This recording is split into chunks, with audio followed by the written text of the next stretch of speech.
Back at it again. All right. Here we are. Back in the Snarf Talk studio. Back in the saddle, as they say. I can't wait for our new studio. That's all I think about. Really? That's all you think about? Our new in your entire life, that's all you think about? studio. Getting it all up and running. I mean, whenever so you don't that have may that be. wonderful view of the bathroom behind me. Right. It is a nice sign, though. I'm glad you have it marked. Yeah, I mean, this is a public facility. This is a public office building. Yes, it is. So we're a little late this week. We're one day behind. One day late. We are. And, you know, that's okay. I was anxious about it most of the day. Well, because we spent our big news here. We spent 2 days at two full days at Wizard World Chicago. Yeah. We're going to have all the details about our experience at Wizard World and what an experience it was. It was an experience. But it kind of put us behind a little bit on the weekly schedule just because when you spend 2 full days ignoring your family. Right. Just complete ignoring. Like, wasn't home, didn't talk to them for 2 days. So right out the gate, we're going to get into Wizard World. But I also want to mention, because I know we've met a ton of people at Wizard World that are going to be listening. And we were promising a video of our excursions at Wizard World. That will be up. We told a lot of people it would be out Thursday. We didn't get to Thursday, but it should be out tomorrow or over the weekend at the latest. So if we interviewed you or you were in the one of our interviews, check it out. It is coming. Yes. Subscribe to the channel. It'll be out soon.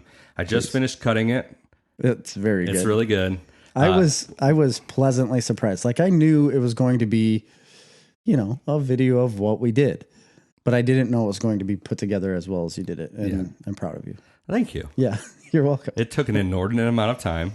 It sounds like it. I had to learn how to run 3 programs that I've mildly used in the past. Yeah.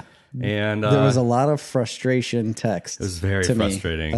For a while, you're like, this is the end of the world. Yeah. Like, I'm over this. No video. I did get it cut together. And also, we had tons of footage, guys, that we couldn't use.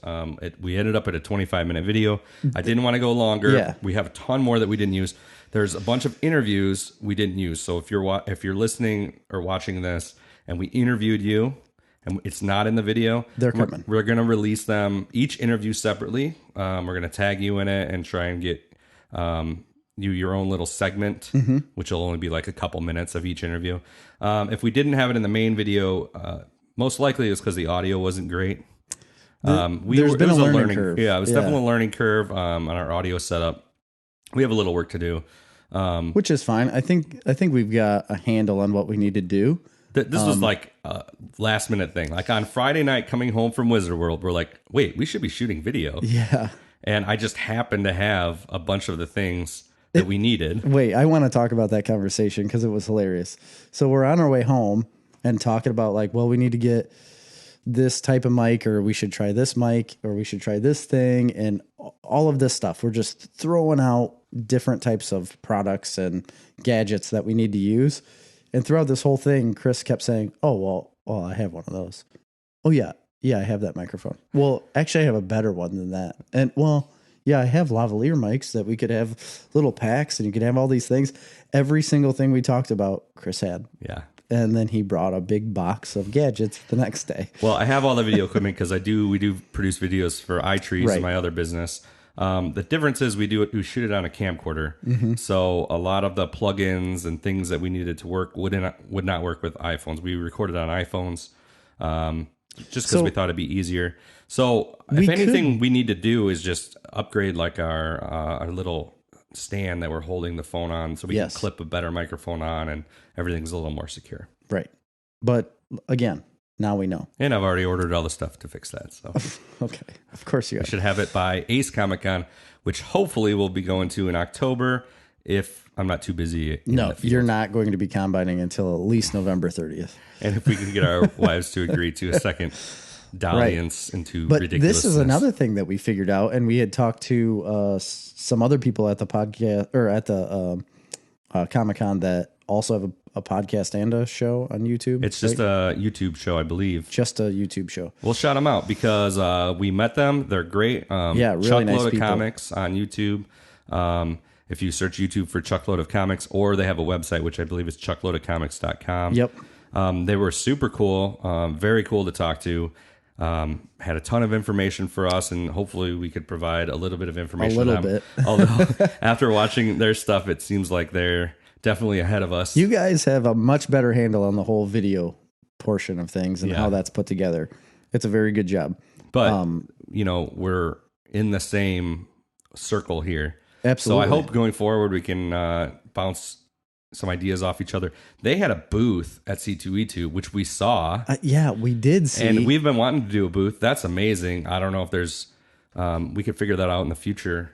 We could petition the cons to have a whole podcast area. I think that would be a really good idea. But they had a press pass. They were way ahead of us. So that's what I was going to say, is that the info that they had given us is that you can get a press pass to these cons if you qualify for it. There's a little form you got to fill out, and if you qualify for a press pass, you can get in and do interviews and much more, a lot more stuff than what we did, legally, without just attacking people and saying, "Hey, what are you doing?" It was awkward at first to try to stand there and talk to people. I see people on YouTube do it all the time, and I don't think anything of it. They're just standing there next to another person doing an interview. But when you're put in the situation and you don't know the person and you just walked up and you're like, "Hey, we've got a YouTube channel. I'm going to stand here and interview you," and go. Yeah. And they all said okay, but yeah. But they did some awesome interviews with Lou Ferrigno. They did. They did a little bit more professional style. They did great. Definitely check them out if you like. Not a little bit, a lot of it. If you do the stuff on our podcast, you'll probably like theirs. It's Chuckload of Comics. They talk about entertainment news, pop culture news, comic books. Kind of more of a news format. It's show. very, very newsy. But yeah, so it was really cool to meet them. But they were great. So anyway, without further ado, let's get into our Comic-Con Wizard World Chicago experience. Wizard World 2019. So this is kind of full circle for us right now. It's not the same show, but it was a Wizard World that we basically started this podcast from. Yeah. Wizard World Madison. Wizard World Madison. We were driving home, and this has been said on the podcast before, but I like to, reflect. And we were driving home, and we're like, you know what? We're going to do this. We're going to put out a podcast. Well, we'd already had 1 or 2 episodes out. Yeah. Yeah, it was our third episode. Because we were at the con, we were trying to promote the podcast, but we felt weird about it because we didn't feel like we were adequate justified enough, into doing that. So that's what it was. We didn't have a Facebook or social media presence yet whatsoever. Yeah. And that's what we were talking about, is we're going to put this out to the world. Who cares what happens? And it's been freaking wonderful. Anyway, we started on so Wizard World Chicago went Thursday, Friday, Saturday, Sunday. It was a long one. Thursday was only open for half day, I think 3 hours or 4 hours or something. Friday we were there from 11 to 7. Yeah, something like that. And then Saturday we were there from the same thing basically, or 10 o'clock till close. Yeah, open to close. Where I don't even know where to start. Where do we start?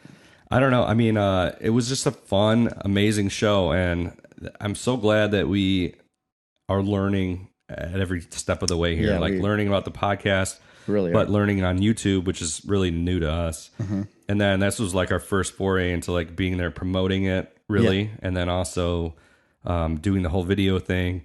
So it just really speaks to, you just got to jump in with both feet. Yeah, you really do.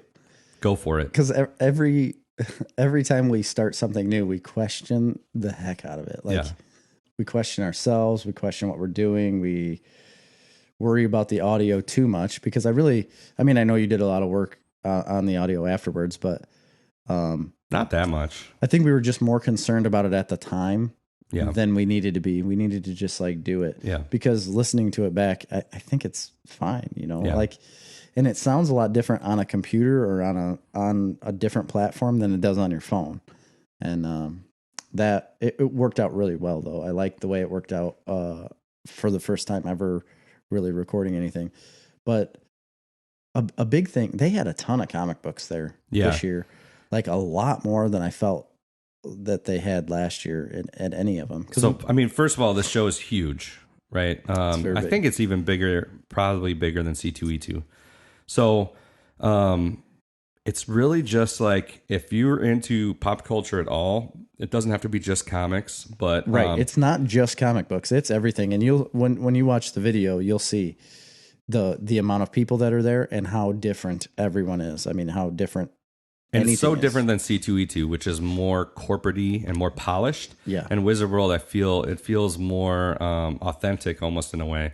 That I agree. Is in some ways awesome. Yeah, like and refreshing. In some ways, like also C2E2 is very refreshing how big it is, how polished it is. And it brings like bigger names in the industry, really. Yeah. But I don't know, how much bigger can you get than George Wendt? So the whole show, if you haven't been to a Comic-Con before, obviously we highly recommend it.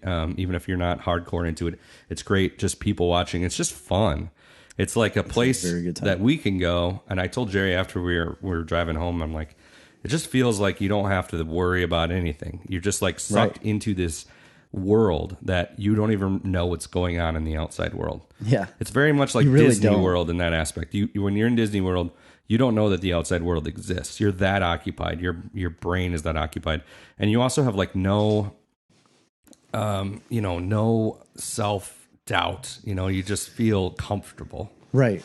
It is a very comfortable feeling there because everything that you are doing, everyone else wants to do as well. You know what I mean? Like everyone there is there for a certain reason. The camaraderie is high. And again, it doesn't have to be comic books. It could be everybody's just happy. So like everybody's talking to everybody. Everybody's hanging out. Yeah. I mean, the whole thing, I would say, if we're going to kind of start from the beginning and describe the whole situation, it's broken up, I would say, into like 5 different aspects, right? Okay. There's the first thing you come in, there's this huge open air lobby, where all the cosplayers are hanging out, taking pictures. Everywhere. It's just fun to watch. And they have a main stage with bands.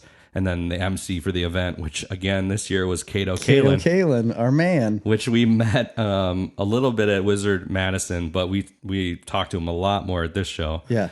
He gave us some autographs. He let us introduce the band. The first day, that was on Friday. Yeah. We introduced the band, and we stood in front in the whole entire lobby, and he even said something about Snarf Talk podcast. We didn't get it on video, but I know. And you told me, you're like, you should give him a sticker. So we had already talked to him. We walked away. I'm running back to him because he had a little table there. I run back to him, hand him a sticker. I said, hey, my buddy and I have a podcast. We just wanted to give you a sticker. And he looks at it. He says, oh, Snarf Talk. I'm going to promote the shit out of this. Yeah. And then he holds it up. He's like, Snarf Talk. Yeah, over the speakers. And so he let us stand up on the stage with the microphone and introduce the band. And what was the name of the band? Radio. I can't remember. But it was super fun. Remember. Radio something. Everything we did on the first day and the second day, really, it's just like every little experience we had, we were just like, oh my God, that was the greatest thing ever. It was and then like we'd go do the next thing, and then you'd leave that experience and you'd be like almost down a little bit. Gosh. And then the next awesome thing would happen. Yeah. So there's the whole lobby area, which is fun, and it's just kind of a meet and greet atmosphere. And then you go into the show, and it's kind of separated into 2 parts. Comics and retail. Mm-hmm. It's like a vendors, flea market. I call it like a flea market. That's what I explained it to Amy. It's a bunch of vendors there, people trying to sell their product. So there's like jewelry makers, there's swords, there's lightsabers, there's comic books, toys, Funko Pops, costumes, posters, everything. Everything you can think of. And then there's, promotion, like there's radio stations there doing promotions. Yeah. The Army was there. You'll see in the video I did 60 pull-ups. Yeah. I did a bunch of pull-ups. So there's that whole aspect of it. And the second kind of big aspect to it is the Artist Alley, which has always kind of been one of our favorites. And that's where all the writers, artists, creators have their little tables where they're either selling their books or selling their art. Yeah, there was... and we'll go in more deep depth into each one of these areas, but yeah. There was a lot of artists there this year. There's always a lot of artists, but it was lacking on writers. There wasn't very many writers. Definitely not the Artist Alley. If you want the best Artist Alley experience, that's at C2E2. That's at C2E2, and that's all for sure. All the big names are there. I've only been there one time to C2E2 last year, and there was so many more creators there than artists. The big name creators and artists are there. Yeah, it's really great. And this one, there are some big names. A lot of the guys that are bigger names, I feel like are like sponsored by Wizard, and I think they go to all the Wizard conventions because there's one in almost every city. Yep. Wizard brand. So this one a little light on the writers and creators, but a lot of artists. Yeah, and I feel like there's a lot of vendors there too. That area was really vendors big. is it's huge. So the next kind of big area is the celebrity area. So that's where you get your autographs and photos and meet celebrities, various celebrities. We'll get in more depth in that, but there was a whole slew of them at this one. I like the setup here at Wizard better because it's in a different room. It's kind of on its own, whereas at C2E2, it's like around the whole outside. Yeah, it was on the outside of everything, and it's hard. It's a little not harder very to big. navigate. Yeah. It's not very big. Yeah. There's not enough room there, but at Wizard World, it's a whole nother room of this convention center, and it's just them basically in a big row, and you just walk down the center aisle, and you're like, hey, there's Lou Ferrigno. Hey, there's Henry Winkler. Yeah. Like, oh, hey, there's Kevin Conroy. And it's just like, there they are. You're literally 20, 30 feet away from them. You can just stand there all day, wave at them. They'll wave back. Yeah, and it's weird. If you kind of wait around in that area, they all get out of their booth and just go walk around. Yeah, they. So like people are waiting in line to see them, and then like 10 minutes later, they'll just be walking around the convention. Yeah, what's the guy's name from Heroes and Greg Grunberg? Yeah, Greg Groenberg. Grunberg and Jack Coleman, who played the other guy with the glasses. He was Hayden Panettiere's dad. Yeah. And I saw him earlier at the convention. I'm like, man, it looks like that guy. We were talking to each other, and then all of a sudden you looked up like over my shoulder and we're staring at somebody.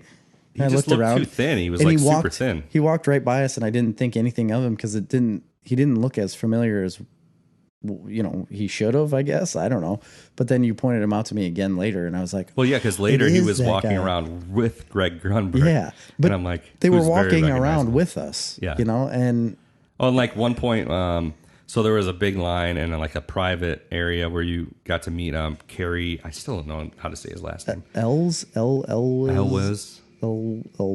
He was the main character of The Princess Bride, one of my favorite movies, and also Robin Hood Men in Tights. He's been in a lot of stuff, but huge line to meet him, and then like 10 seconds later, he's just walking around the con. He was like curtained off, and I was like, "Oh, he's right back there. You could see him." And then the next thing you know, he's walking over talking to somebody, and he was standing right next to us. Yeah, I said hi to him. That's the guy. It's funny though. He was the one guy that was walking around, and I'm like, can you imagine what it's like? Because he was just walking around with a smile on the face, like not looking at anybody directly and just being like, thank you, thank you, thank you, thank you. He just kept saying it over and over again. And I'm like, at one time there was nobody around him and he was still walking around saying, thank you. Thank you. And I'm like, oh my God. That's what it'd be like though. I mean, constantly, especially at a show like that. Yeah. So then the next big area would be the panels. So they have panels and workshops essentially and like talks. So, this is the one that Wizard World's really light on. Yeah. I mean, they had some big panels. We didn't go to that many panels. They've got panels with we like workshops more than panels. Yeah. Where you actually learn how to write or learn how to do visual art stuff. We went to a panel called Understanding Visual Arts. Yeah. Which was pretty good. There's like nobody there, but it was still interesting. Yeah, absolutely. But there's the big ones where they do trivia. There's the big ones where they have the celebrities that they sit down and talk to. Yeah, like Zachary Levi was there. Yeah. He did a panel. Henry Winkler did a panel. I think Kevin Conroy and Dean Cain did a panel together. Batman versus Superman. Yeah. Yeah. So it would have been cool to go to some of those. There's people that just go for those. Yeah, there are. I mean, they actually screened an entire movie there. John Travolta was there. Yeah. And they screened his entire new movie for free. You could have went to see the whole movie. So that was super cool. But didn't do that. No. We didn't do that. So, I mean, if we're going like section to section, so let's start in the vendor area. Okay. What jumped out at you? What was your favorite part of that and your favorite experiences from the show from that? All of the vendors. I mean, I don't buy any of the goods, or like handmade stuff. I don't buy a lot of that stuff. It's just the comic books really that I go for personally. We spent more time at this con going through comic books than we've ever done before. Yeah, we really did. And it was just because they had so much stuff. Yeah. And then we had this realization that this is a little like inside baseball, but Swamp Thing books are going up. Yeah. The price of them are going up. And every person we asked about it, all of the vendors we asked about it, they acted like they weren't. Yeah, they're like, refused to acknowledge it. No, they're not going up. Same price as last year. I was like, well, no, I can guarantee you this is not the same price as last year. There was so many more like number ones last year of the Swamp Thing run than we saw this year. And every single one that we saw was expensive. I mean, they had it priced pretty high compared to what last year's was. I was really kicking myself. Can be a hard book to find at a lot of places. And it was, again, we spent a lot of time searching around. It was hard to find here. We found a good supply of them. I mean, I got pretty much everything I wanted. Yeah. 21 Swamp Thing, Saga of Swamp Thing 21, Anatomy Lesson by Alan Moore was one that I really wanted, which was everywhere last year. Yeah, it was. I did end up getting it, and I got a ton of Saga of Swamp Thing books. This is the weird thing about it is you'll go to the booth all day on Friday. We were looking for Swamp Thing. All right. At the end of the day, we're in the last booth, and we ask a guy. Yeah. And he's like, oh, I think there's a guy over in that first row that's got a bunch of Swamp Thing books in the dollar bin. And he stood there, and he's thinking, he's like, yeah, his name's, and he said his name. He's like, yeah, he's all the way over on the other side. He's got a bunch of boxes, dollar boxes. He's got like a whole box of Swamp Thing. Yeah. We're like, oh, okay. And then we left after that. And then the next morning, we took a video, and I was saying we need to come over here to go look at comic books. We went over there and eventually found them. It took us a little bit, but we found unsorted boxes. The box, my nemesis in life. Yeah, if you don't, but he had 5 or 6 boxes that had huge runs of Swamp Thing.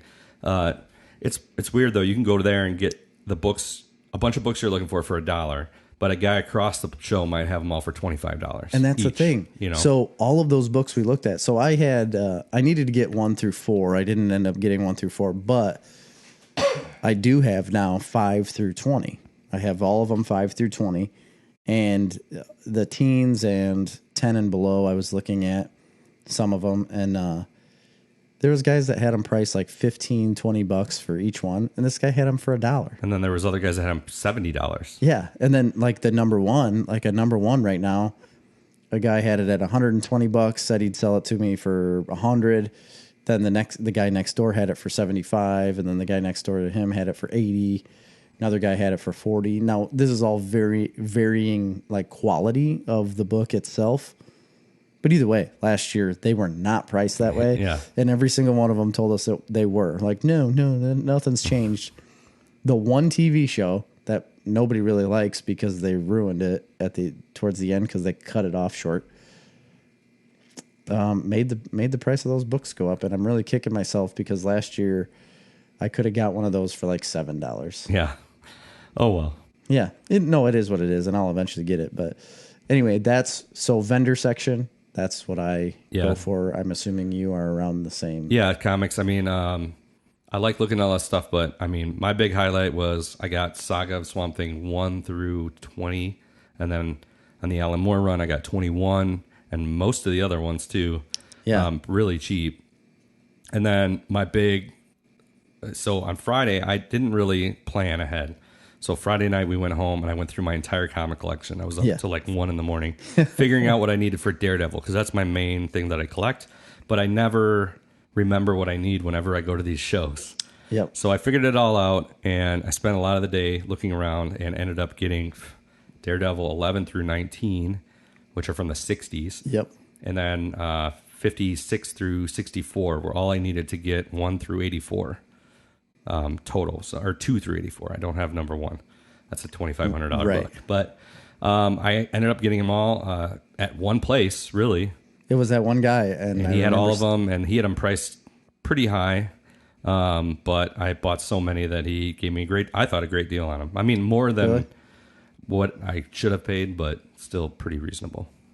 So that was definitely my highlight from the vendor section, and just had a great time. We did get one fun thing. We got I don't know if this is more artist alley, but we got our caricature drawn. We did get a caricature drawn, and it's not in the. There's one little picture of it. I didn't have a good picture of it to put in the. Oh, I have some. I guess I didn't even send it to you, did I? No. And okay, so we waited for this one artist because he was an amazing artist. He was very good. We waited for like an hour there to get our caricature drawn, and basically what we wanted was us in the picture. Jerry was going to be dressed as Batman. I was going to be dressed as Daredevil. We wanted our logo, the goat, and then Snarf Talk logo, podcast in there.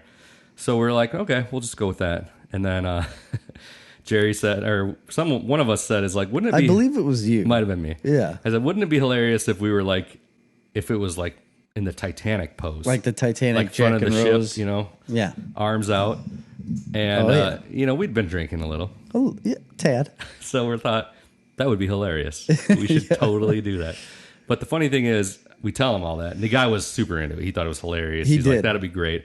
So, but you don't see what he's doing the entire time. And we had a little bit of a crowd. We had a huge crowd that gathered and was watching this guy. It was a lot of fun. We were talking to all of them, passing out stickers. Yep. Hanging out with them. They were super cool guys. But anyway, so at the end, we get our picture.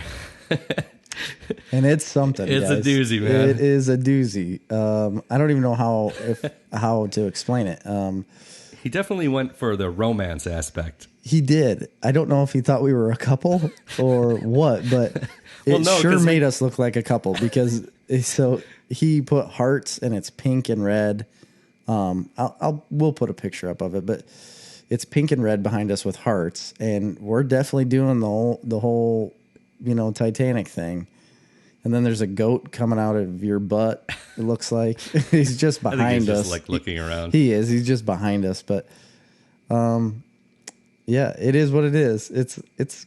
I mean, it's a good drawing. Yeah, like he's a very good. I don't know if it's something I'd hang on artist, the wall, but it's no. But we're gonna promote that guy. We got his Instagram. I got a picture of it.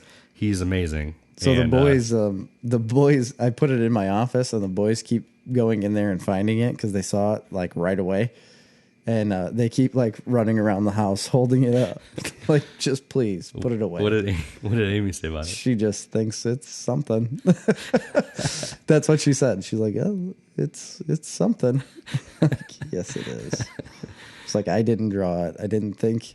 I don't know how these things happen. I feel like all of these things happen to me, and I don't know why. Like I didn't want him to draw it that way, but it's. As soon as you say Titanic, we got a cricket. Yep, there it is. Oh no! Oh, I hope that doesn't go on the whole time. You're gonna have to deal with that, guys. But yeah, he like I said, he draws very well. He's a good artist. It's hilarious. It is funny. Really funny. It definitely makes a good story, and we're definitely going to post it here in the office. Yeah, I don't know about hanging that, on the wall. We'll see. Maybe when we get our podcast too. I think it'd be better if we go back every year and get one, and we can do a different theme. And if there's multiple that are different themes, I'd be more comfortable with them all going up. I agree. I agree. I think that would be fine.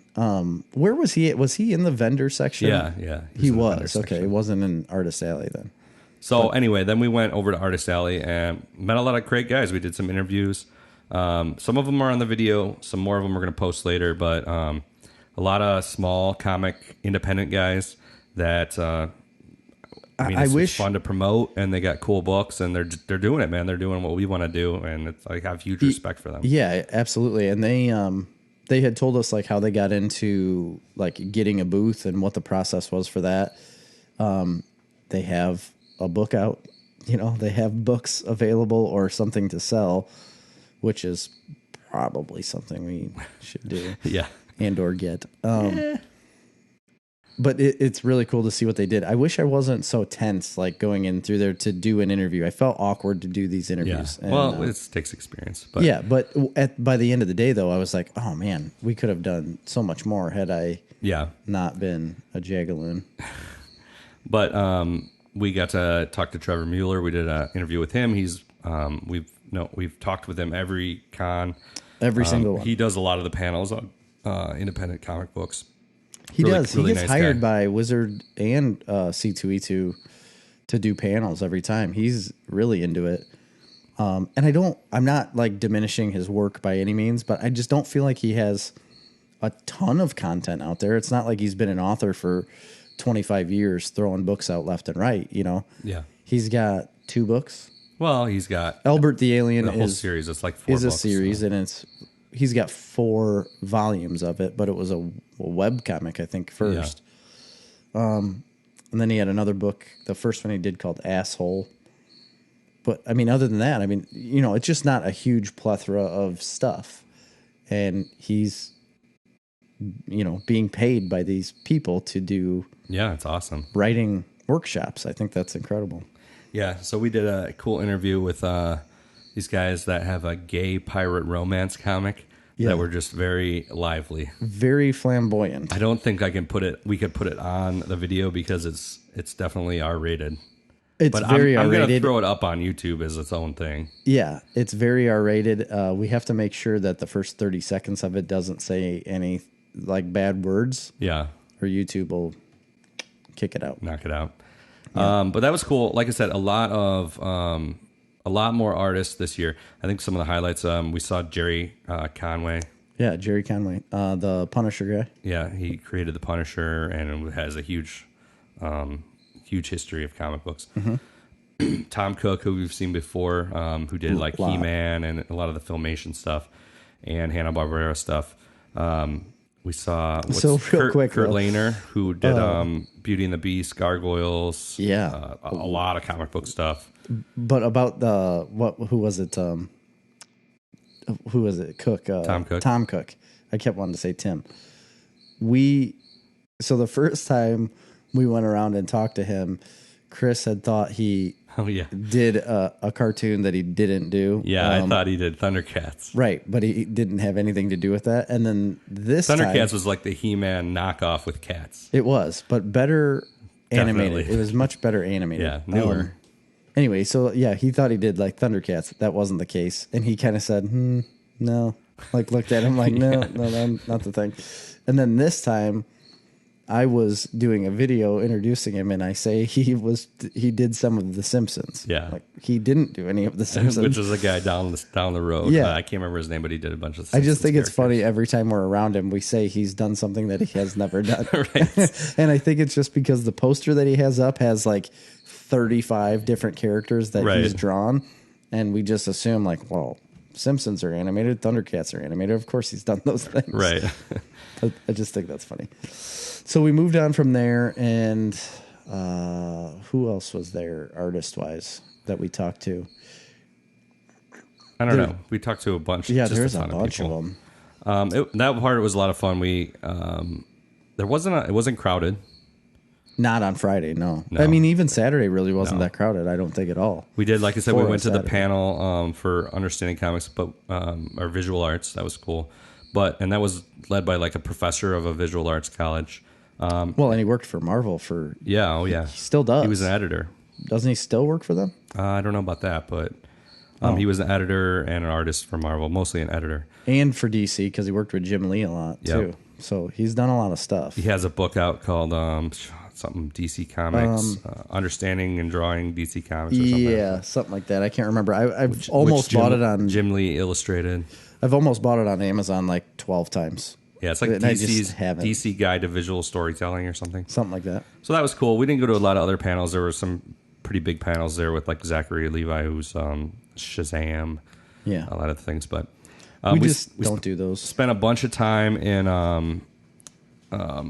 the celebrity section. We've never really gone to the celebrity section before at any con. We really haven't, and I'm glad we did this year, though, because there was a lot of good people there, and the first person we went to on Friday, which I'm glad we did, because on Saturday there was quite a line waiting for him, was Kevin Conroy. Yeah. If you don't know who Kevin Conroy is, shame on you, first of all. Second of all... He is Batman. He is Batman. He is the voice of my Batman, the Batman the Animated Series. Growing up in the 90s, I've talked about it a lot on this show, and that's the dude. And I still can't believe I talked to him. He said to me, "I'm Batman." Yeah. Which I was like, oh my gosh, like I about pissed myself. We got awesome, they're not 8x10s, they're big. 16 by something. 10 by 16 or something like that. Maybe I don't know. 10, something like that. Big posters. They're bigger than an 8x10. Yeah, big posters that he signed for us and personalized them. Mine said, "To Chris, I am Batman," something like that. Mine said the same thing. It was super fun meeting him. He was really cool. Just a super nice guy. He was very nice. Shook his hand. That's where we met a really cool guy in line. We're going to hopefully have sponsor the podcast. He was interested in sponsoring the podcast. We're going to do some advertising for him in the future. Yes. I don't remember his name. Do you? His name? Yeah. No, I don't. He owns Mr. Wayne's Pop Culture Collectibles, which is in Westmont. In Westmont, Illinois. Yeah. And it's a little pop culture shop. He's got all kinds of, a little bit of comics, but he said mostly it's toys and collectibles. Yeah, a lot of collectibles. There's if you look on he's on Facebook.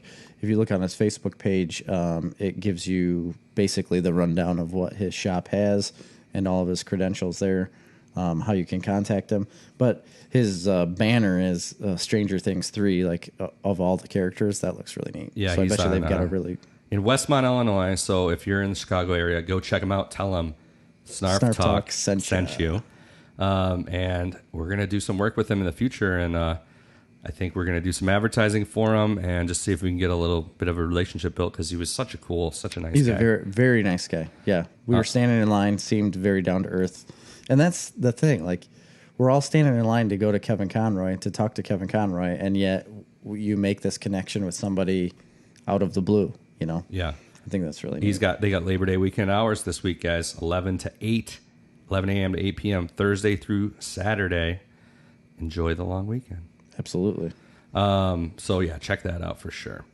I think another huge highlight, and we just kind of did this on a whim, but Rob Paulsen was there, who I've loved forever. I've heard him on many other podcasts. He's been on The Nerdist. He's been on Kevin Smith's podcast. And he has his own, I believe it's his own podcast, but he has his own show where they take scripts from different TV shows or movies or whatnot, and he plays a character, and then another famous guest plays another character, and then they just read it back and forth. And it's really funny because they read it in different accents or characters.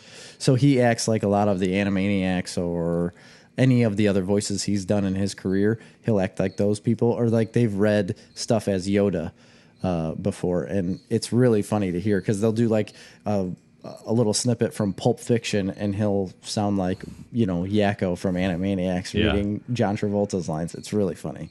So he did the voice of Raphael and Donatello, but I think just Raphael from Teenage Mutant Ninja Turtles series. He was Yakko in Animaniacs. He was Pinky from Pinky and the Brain. He was in Jimmy Neutron, the Mask animated series. He's been in tons of stuff. His voice is very famous, and I guarantee you've all heard him before. Yeah. So we're sitting there, I'm like, let's go meet him. I'm like, yeah, that'd be cool. He's like, I wonder if he would do a video with us. Yeah. And I'm like, we shouldn't ask him, but let's ask him. Right. So, I was like, and then you're like, you don't know unless you try. So we went up there, and but before that, I said, I wonder if he'd sing like that big song, like of all the states. Yeah. Because I thought it was like the state song. Yeah. I was wrong. It's all the countries. It's called Yakko's World. Yes, Yakko's World is what the name of the song is. And then his agent is standing there, and we're talking to her, and I brought it up, and because we saw on this little sheet that you could get a video with him, and he would do the voice of two characters in your short video. Yes.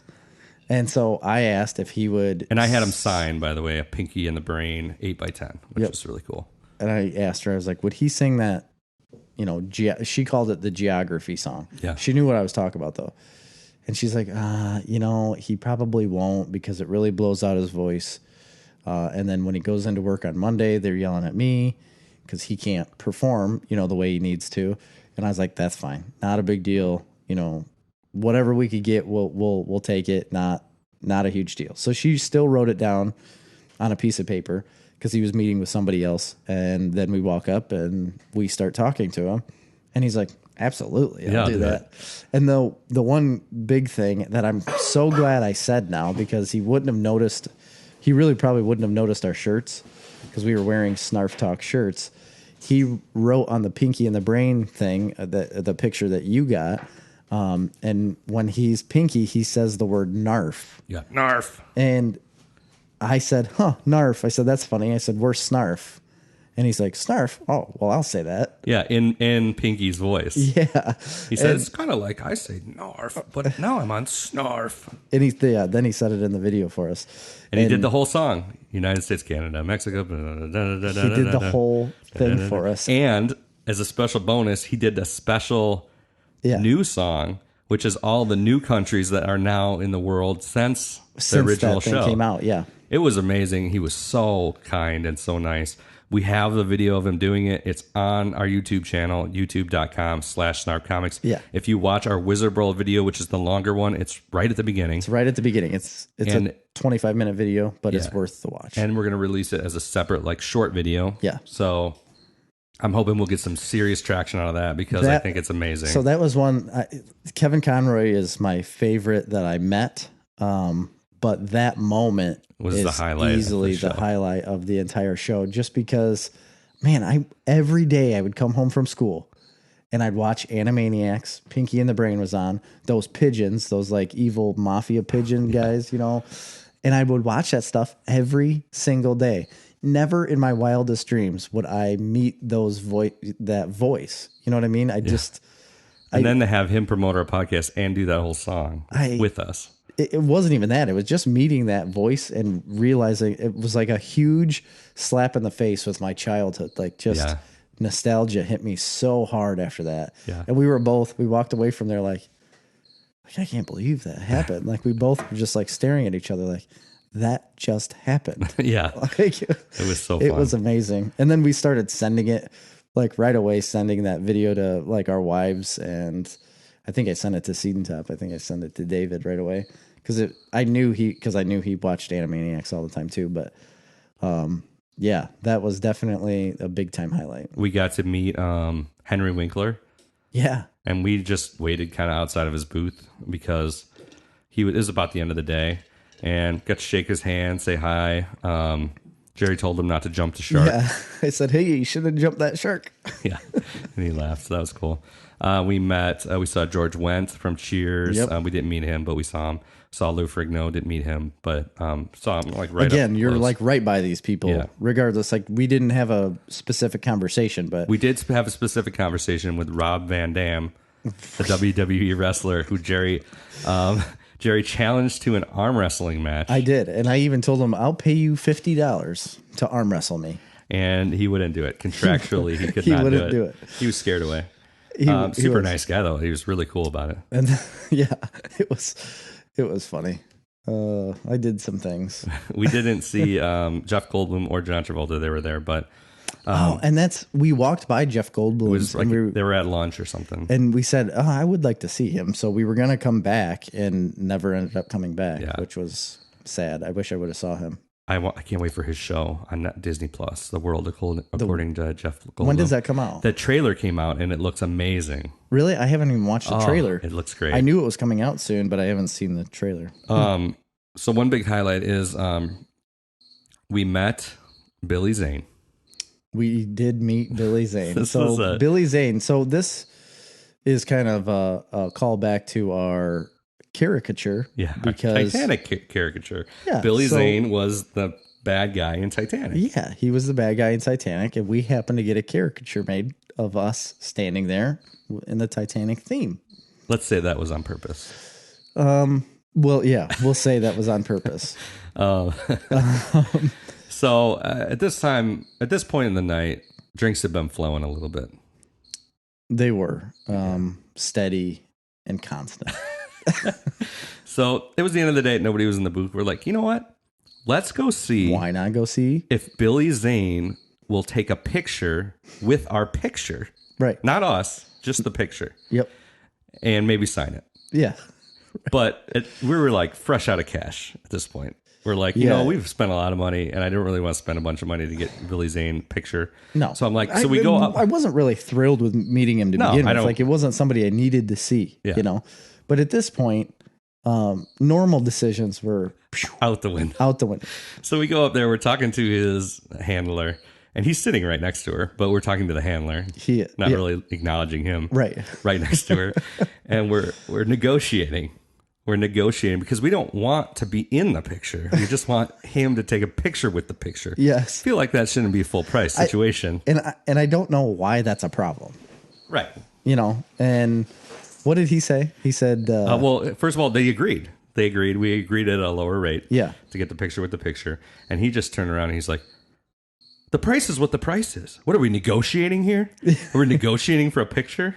And at that point, me and Jerry were so thrown off that we're just like, okay, here. Yeah. We just gave... It's like, all right, and Mr. Zane. We felt weird backing out.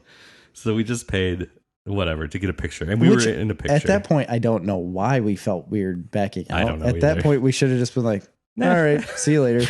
Like we tried. So he was not thrilled to be doing it. Less than happy. Not thrilled with us. No.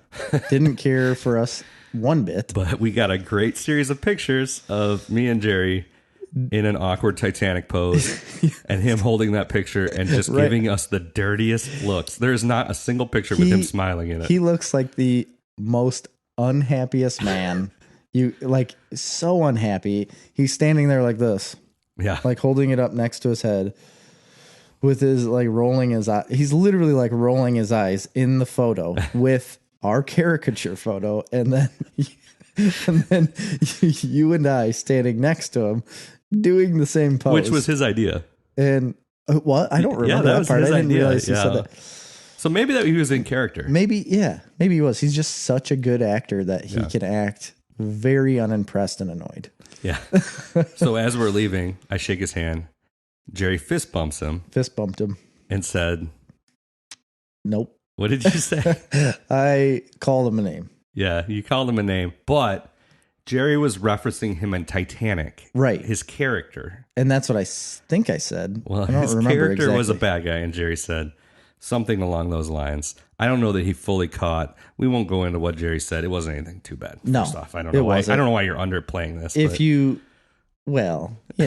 It doesn't need to be said. And then he turns to me, he goes, did you hear him say that? And I said, nope. But then following this, so then we left. We go do some things. Billy Zane leaves. He's like leaving the stadium, and I chased him down and ran around him and then back in front of him and came back and like jump high-fived him. Yeah. And he high-fived me. He didn't care. Like I wasn't attacked by his crew. But I bet you, I guarantee you he was thinking, can he just please leave me alone? Can they just get me out of this place? Because at some point I do kind of feel bad. I don't know why I felt bad for him. Oh, well, here's this was what I was going to get into. So the whole character or whole celebrity area feels really depressing. Right. In a lot of ways. For some of them. Somebody like Kevin Conroy being there. Or Rob Paulsen. He's like needed at that celebrity event. People want him at that event because Batman is kind of a big deal. Yeah. And it still is. And he's loved and beloved. So to go there and have those guys there and the fact that they would come is amazing. But there's a whole bunch of celebrities that's careers have been derailed. Yeah. A little bit over with. Yeah. And to see them non-existent, silently sitting in a booth that nobody's coming up to. And you can see who those people are right away because when you walk through the celebrity area, there's nobody there and they're just sitting there on their phone looking. And you're like, oh yeah, that's the guy from Rookie of the Year. And that's all you do. Like, oh yeah, I remember them. Cool. And you just keep on going. Yeah. And that's the one thing that is, and again, not all the people, but certain people. Yeah. I feel like the voice actors, the WWE guys, some of the beloved actors, Henry Winkler had a line all day long. He was beloved there. People loved him. I couldn't believe the amount of time that he spent at his booth. Yeah. He stood there at his booth and he'd always come around front of the booth. And he was meeting and greeting and being so nice. Like hugging people, and he seemed like a genuine, awesome guy. Yeah, and then the big name celebrities like Zachary Levi and John Travolta and Jeff Goldblum, they got lines all over. That's not sad at all. That's and they're very curated booths. They're taken care of there, and they're long lines. They're only there for a certain amount of time, and then they're out. You you better be in that area at that time or you're going to miss them. They're gone. There's that one thing. And then there's the whole other aspect that it kind of just feels dirty is that it's not go meet this celebrity that you want to meet. It's pay $40 to get an autograph of this celebrity. Yeah. Or pay $60 to get your picture with this celebrity. Which is outrageous. You know what I mean? It is outrageous. But for somebody like Kevin Conroy, Rob Paulsen, the two guys we met and had a great time with, not a care in the world to go do that. That's amazing. I want a Kevin Conroy signed. I mean, I'm paying for an autograph poster. And that's something like I'm going to have forever. Yeah, I'm going to frame it. But here's the argument that I have with that. And I'm not condoning this because I do think it's ridiculous myself. But on the other side of that, we go and see concerts. I've went to a bar and paid a $15 or $20 cover charge just because a band is there. Yeah. And we go into those places and you spend even more money when you're inside of those places. And you get a 2-hour concert. You do get a 2-hour concert, but I mean, you are paying an inflated price to basically just go see those people. Right. Like you're still just going to see those people. And then they'll give you even, you could get a VIP pass. You could come backstage. You could do this. To go backstage and meet a band or to meet anybody at those shows or like a comedian is a huge amount of money to do that. So really, I think in the grand scheme of things, to see those people for the price that they're asking isn't really that much until you get to the Jeff Goldblums and John Travolta and where it's $120, $130 to literally stand in front of them for a minute, like 1 minute, not even maybe 2 at the most if you got that amount of time. And I'm being generous. That's ridiculous. Yeah. Or just for an autograph, you're going to pay $100 for a guy to sign a piece of paper. You better sell it. Yeah. Because you need to make your money back because that's ridiculous. I think it's awesome for the people that are in that world, like Lou Ferrigno, for him to be there and sign autographs. Super cool. Yeah. So anyway, but it turns out that's where we had some of the most fun. We had a lot of fun there. It was a really good time. And we saw a lot of good people there in costume walking around, like even in the celebrity area. Tons of people were walking through there. And we had a great time with Kato Kalin. I feel like I don't see him as the OJ guy anymore. No. And I found, so earlier that day, I found an OJ Simpson comic book. Yeah. Like the OJ Simpson trial comic book. Why did you not get that? He wasn't on the cover, but man, and it was $1. I should have bought it and had him sign that. Yeah, he I wouldn't. felt weird about it at first, but then I started thinking later, he's got pictures up of himself in the trial, like testifying, like a picture of him testifying with a microphone in front of him, and he's signing those on his own booth. I actually got one that has a picture of him in the trial holding an avocado. Yeah, and it says avocado, and he signed it. And all his stuff he said it was going to charity, but then he said charity was his girlfriend. Wife. Didn't he say wife? Yeah. He said, charity's my wife. There she is right there. I think he was joking. I think it was probably going to charity, though. I'm pretty sure he does a lot of blow. He's got to. I mean, as sped up as he is. Yeah, he is high energy, man. The whole time. All day. For 12 hours. It'd be 10 a.m. to 7 p.m. He's there in the front. Zero breaks all day long.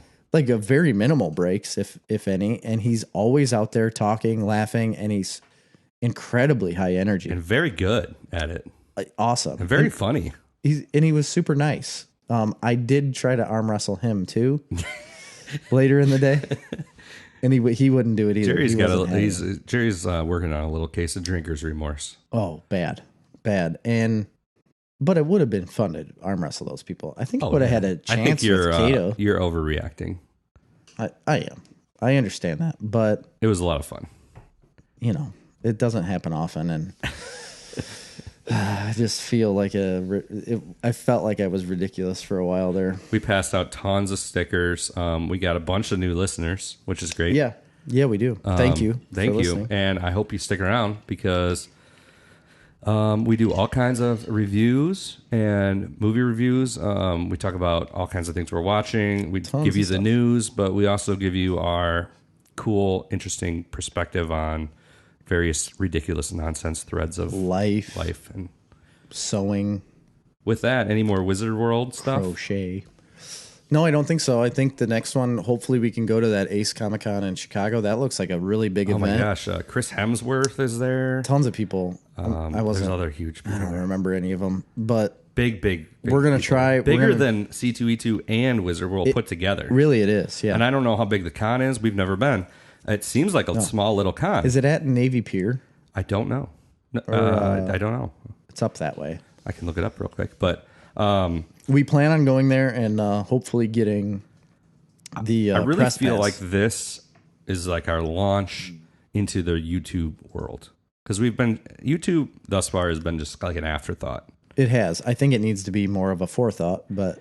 Yeah, and I feel like there's so much... Oh, okay, so... just feel like I'm waiting on you to do it. Tom Holland is going to be there at Ace. Jake Gyllenhaal. Oh. Kit Harington. Nice. Brie Larson. She's tall. Wait, there's way more. Kit Harington. Brienne of Tarth. Gwendolyn Christie. Oh, that's who I was thinking of. Norman Reedus is going to be there. Daryl on Walking Dead. Taron Egerton is going to be there. Yeah. Rocket Man. Shine. Yeah. Or Bright, not Shine. Creators that are going to be there. The lead guitarist of Good Charlotte. Perfect. I've been waiting my whole life for Lifestyles of the rich and the famous. Something. A lot of artists and writers. Yeah, so that should be really cool. Yeah, it'd be really fun. If we could get a press pass, that'd be phenomenal. We can get in there, do some good interviews, and bring that content to you because Tom Holland is going to be on the podcast. Yeah, definitely. On the YouTube channel, so I'm going to have Tom Holland. The big Holland thing there. I'm building towards here is you need to subscribe to our YouTube channel. Absolutely. YouTube.com/snarfcomics. There's going to be a lot more stuff going on there. And now that I think we get a handle on it more, we'll probably just like record a little more of our normal everyday lives, like in 1 or 2 minute, more digestible That's clips. what I was going to talk to you about because I want to basically record myself in my daily life. Yeah. But I just need to get the okay from you because you're the video guy. Sure. Okay. Deal. All right. So you want to get to the news? Yeah, I got a bunch of news. And speaking of Tom Holland, what do we got for time? Because I got a bunch of news. I'm going to get into him. We are at 57 minutes. Sweet. So speaking of Tom Holland, he played Spider-Man. Yeah. Huge news. So again, we're behind a little bit because we didn't record earlier this week. This news came out last week. Earth-shattering. Yeah. The news of the century. So Disney and Sony had a deal for Spider-Man. Sony owns Spider-Man. The rights. Okay, they own the rights to the movies for Spider-Man. But Disney was using him because they had a deal with Sony in the Marvel movies. And Spider-Man in the comic book world is a Marvel character. The deal was Disney got 5% Yes. of the first run ticket sales and all of the merchandising. Huge. Which is That's huge. huge money. Okay, and then so now the issue is that Disney wanted to do a 50-50 split. But here's the difference. So previous to this, Disney got 5%, right? Yeah. But they contributed nothing to the actual financial production of the movie. Right. Now they're saying, hey, we want to do 50-50. We'll pay for half the movie. We get half the profit. Yep. I don't know about the merchandising. I didn't get that drilled. I don't know if they're splitting that 50-50 or Disney's still getting that. I don't know about the merchandising, but I know that they were doing more for ticket sales too. They wanted more for ticket sales. Okay. And Sony said, nope. No, we're not doing it. They said, kick rocks, buddy. Yeah. We're done. And they said, no, you can't have Spider-Man anymore. You can't reference any MCU characters. He will no longer be a part of the Marvel Cinematic Universe. Right. It's done. And so they've got to pack up and go. The whole, by the way, everything they built with Spider-Man over the last two movies is Centered. integral to the MCU. He is not only going to be the main character going forward, his entire story arc revolves around Tony Stark and his involvement with the Marvel Cinematic Universe. It's everything. A huge blow. But honestly, why is it such a big deal for Disney to change that agreement anyways? Why do they care about that? I mean, I know Spider-Man's a big property. I know you could make a lot more money. Disney is making all the cash. Right. Like all the money in in all of North America and China. And don't you think the ticket sales are paltry compared to the merchandising? Yes, absolutely. And what do they care? They have so many other things coming out. It's not like Disney is By made the or way, break. Spider-Man is integral to. Exactly. So it elevates all their other properties. So really, I think you took a risk that you didn't need to do. Well, the funny thing is, Spider-Man, if there's one character that doesn't need to belong to the MCU, it's Spider-Man. It is. I mean, he's got his own universe to play with. So, and that Sony made an amazing movie called Into the Spider-Verse. Yeah. No involvement from Disney. not one bit, but they haven't done a live action one. They have. They've Well, done I'm two saying iterations. since then they haven't. Since the agreement with Marvel, they haven't done one on their own. So this has been a huge blow to the industry, to the pop culture world, to everybody, the fans. But because I wonder what they're reworking now. where do you come down on? Are you on Sony's side? Or are you on Disney's side? Because I've heard both. You know, I don't know.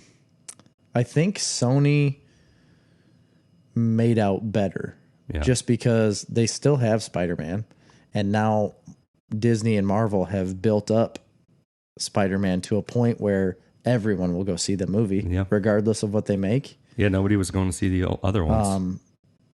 Yeah, right. Like nobody went and saw those.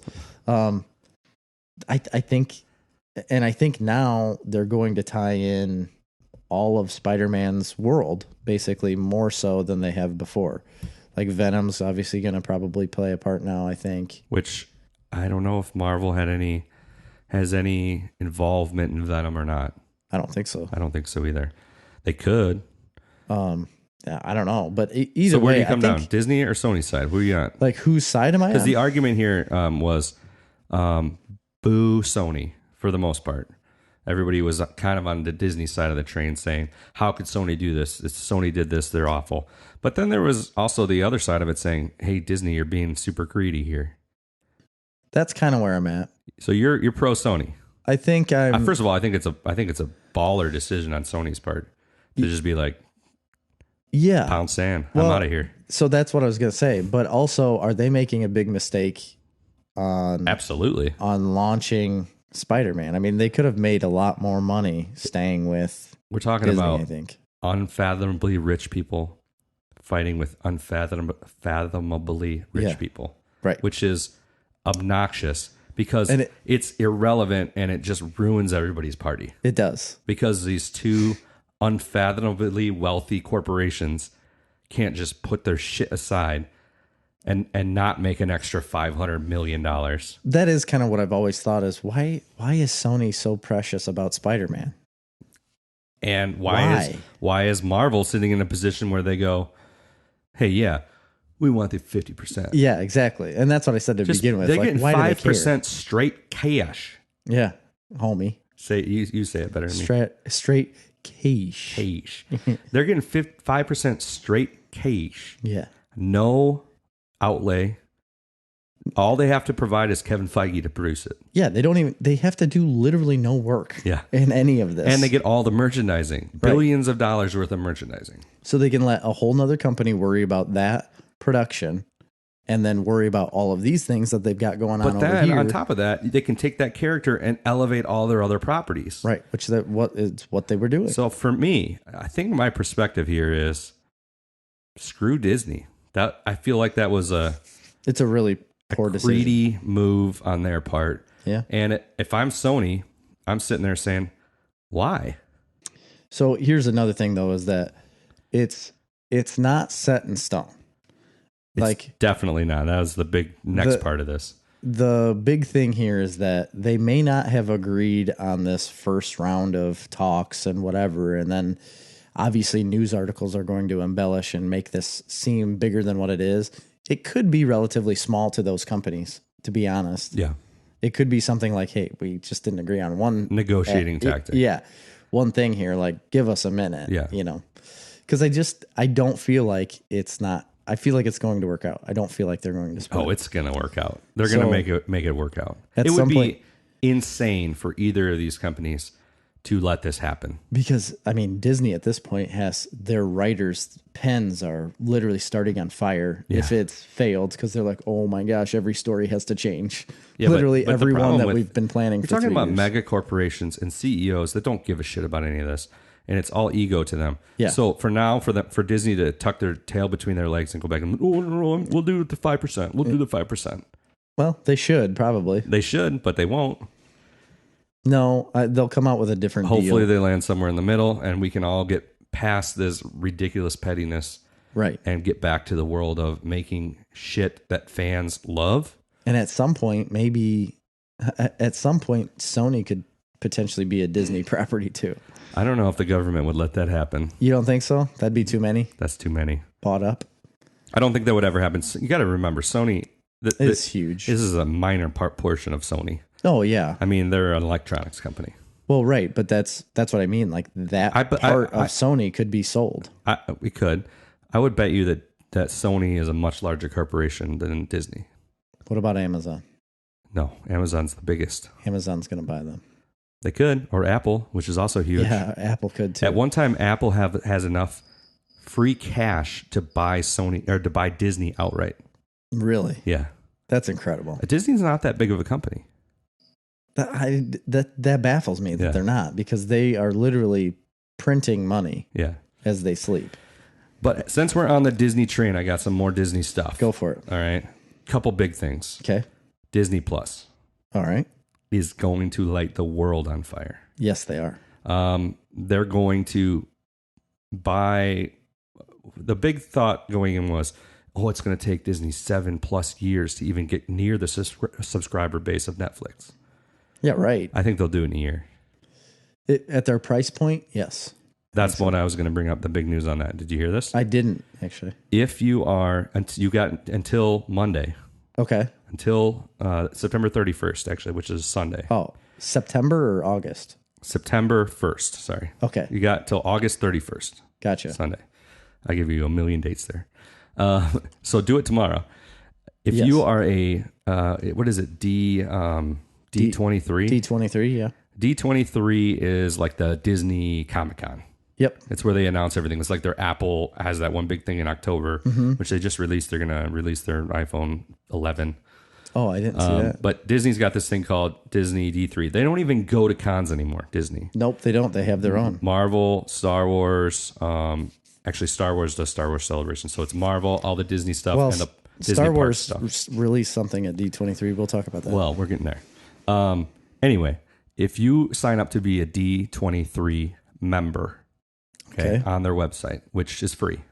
Okay. And if you already have a Disney account, which is the account you use for Disney movie rewards or Disney parks or even Marvel, stuff like that, you can use that login to get your D23 account. If you have that, you can pre-order Disney Plus. Really? For 3 years. Okay. At a price point of half, $392 a month. $140 for 3 years. No way. Yes. They're going to easily do that in a year. So tomorrow, sign up. Because if you're going to buy it anyway, it's half price, folks. You got 2 more days to do this. Smokes. It's half price. You sign up on d23.com or something along those lines. Yep. You get your login, you sign up, you pay their $140. You got 3 years of Disney Plus coming. That's incredible. It's mind-blowing. On top of that, Disney Plus released some big news of their own. They released, which we've talked about, so I'm not going to rehash all the shows that are coming out, but they did drop a big trailer. And they released a couple new shows that they're going to do. Okay, we'll start with the trailer. Okay. They released the trailer for The Mandalorian. They did. Did you see it? I did. So mind-blowing, folks. You watched it on the way home Friday night. Yeah. I watched it Saturday morning last weekend, and holy smokes, they didn't waste a penny on this show. This looks like a Star Wars cinematic movie TV show. I mean, it looks like Rogue One. And now, granted, we're just talking about a trailer here, so that you can make a trailer look however you want it to if you wanted to spend the money on the trailer. I'm telling you, though, but they're using footage from the actual show, and holy cow. It looks like Rogue One. It looks like a wandering kind of almost like a Western. Yes, very Western-ish. Mandalorian bounty hunter. It's going to be And now hard to this is determine the good guys from the bad guys. So now this is set before Boba Fett, right? I don't know. Is it before or after? I don't know. It would have to be before because I feel like after bounty hunters weren't a real big thing. But I don't know. Yeah, I don't know. But it looks incredible. Very, very Can't good. wait. I don't know exactly when it drops. I don't either. When does Disney Plus come out? Is it November? Something like that. Yeah, November. I bet you it'll come out when the app launches. Yeah, probably. Another big show they announced, Obi-Wan Kenobi show. Yes. Starring Ewan McGregor. Ewan McGregor coming back as Obi-Wan. To reprise his role. Probably as an older Obi-Wan. Yeah. So now Mark Bernardin had a theory on this, but it wasn't really a theory. It was just a story that he wanted it to be. And I like it. I like his story a lot. Have you heard it? No, I listened a little bit today, but I didn't finish. So he's talked about it a couple times before, but he recapped it in the latest Fat Man Beyond episode. But he wants to see Obi-Wan, a story where it's the time frame when Obi-Wan gets not Anakin, why can't I think of it? The twins. Luke and Leia? Yeah, no. Was it Luke and Leia? Yeah. It was Luke and Leia when he picks them up and like disseminates them, Yeah. right? And he takes Luke one way and he takes Leia the other way. And he wants to see that story of him taking the kids and like an adventure of him getting them. And then, the end of the story would be them going to their aunt and uncle's. Great idea. Basically. I don't know how you span the 49-year-old Ewan McGregor to the 80-year-old old Alec Guinness. Yeah, I don't know. Kenobi, but it would seem like a really good story. they could age him up. Yeah, no, that's great. He also mentioned possibly doing a Clone Wars thing with Hayden Christensen. Oh, Mark Bernard did? Yeah. Oh, I didn't know as that. Anakin, and then also bringing in Ahsoka Tano. Oh yes, and Kevin Smith said he wanted Rosario Dawson to play her. I think that'd be a good. She'd be great. That'd be great. I'd be in for all that. I'd even a return. That's of your Hayden. favorite. That's your favorite character, right? It is my favorite Star Wars character. Take it to the bank. Yeah. It would be a really neat show if they could do that. I have no idea what they're going to do with Obi-Wan, what the story is going to be. It's all speculation at this point. You got more. What were the other shows? So they let me see here. 1, 2. So there's 3 other Marvel shows that are going to be released, and one of them is She-Hulk. Oh yeah, I forgot about that. She-Hulk, one of my favorite characters as well. Yeah. When I was in college, I loved the comic book run of She-Hulk. That was when Civil War was going on, but I read that comic. Great character. She was like a lawyer to this. She's a lawyer to the superheroes, basically, and. Man, that was an awesome comic, and they could really do something fun with that show. Yeah, it could be. And She-Hulk's a great character. Incredible. And then there is... Oh, another huge one, which is another one of my favorite comic books, is Ms. Marvel. Yes, Ms. Marvel's coming out too. Kamala Khan plays a younger teenage, if you will, Ms. Marvel, not Captain Marvel, different Captain character, Marvel. Different powers. Well, Carol Danvers was Miss Marvel for a minute. That's true. But then she became Captain Marvel. Yeah, I don't know if she is in the MCU I don't know if it's still chronology or not. But that is a comic book I would recommend everybody go check out right now. I think I had it on my top 10 for new readers. Yeah, you did. Amazing book. Super different. She's a Muslim American. First comic book. And wasn't it... hero. Who wrote her? G. Willow Wilson. G. Willow Wilson wrote that, wasn't it? Or yes, because she's not Muslim, but she is Muslim, but she's an American. Yeah. Anyway. And she wrote the character, but so that one looks really good. Again, I don't know any of the storylines. I don't think they've released like what they're going to be about. If they're smart, they'd start with Ms. Marvel, #1 that came out 2012, something like that. Yeah. And they just do that story because it is phenomenal. It's more of an interpersonal drama. Oh.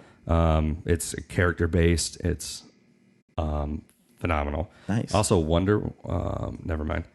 There's one more that What's the other one? They said was coming out, and I'm super excited about this. And I told you at excuse me, at Comic-Con that I wanted to start collecting this book because I'm super interested in them, and I've read some of it.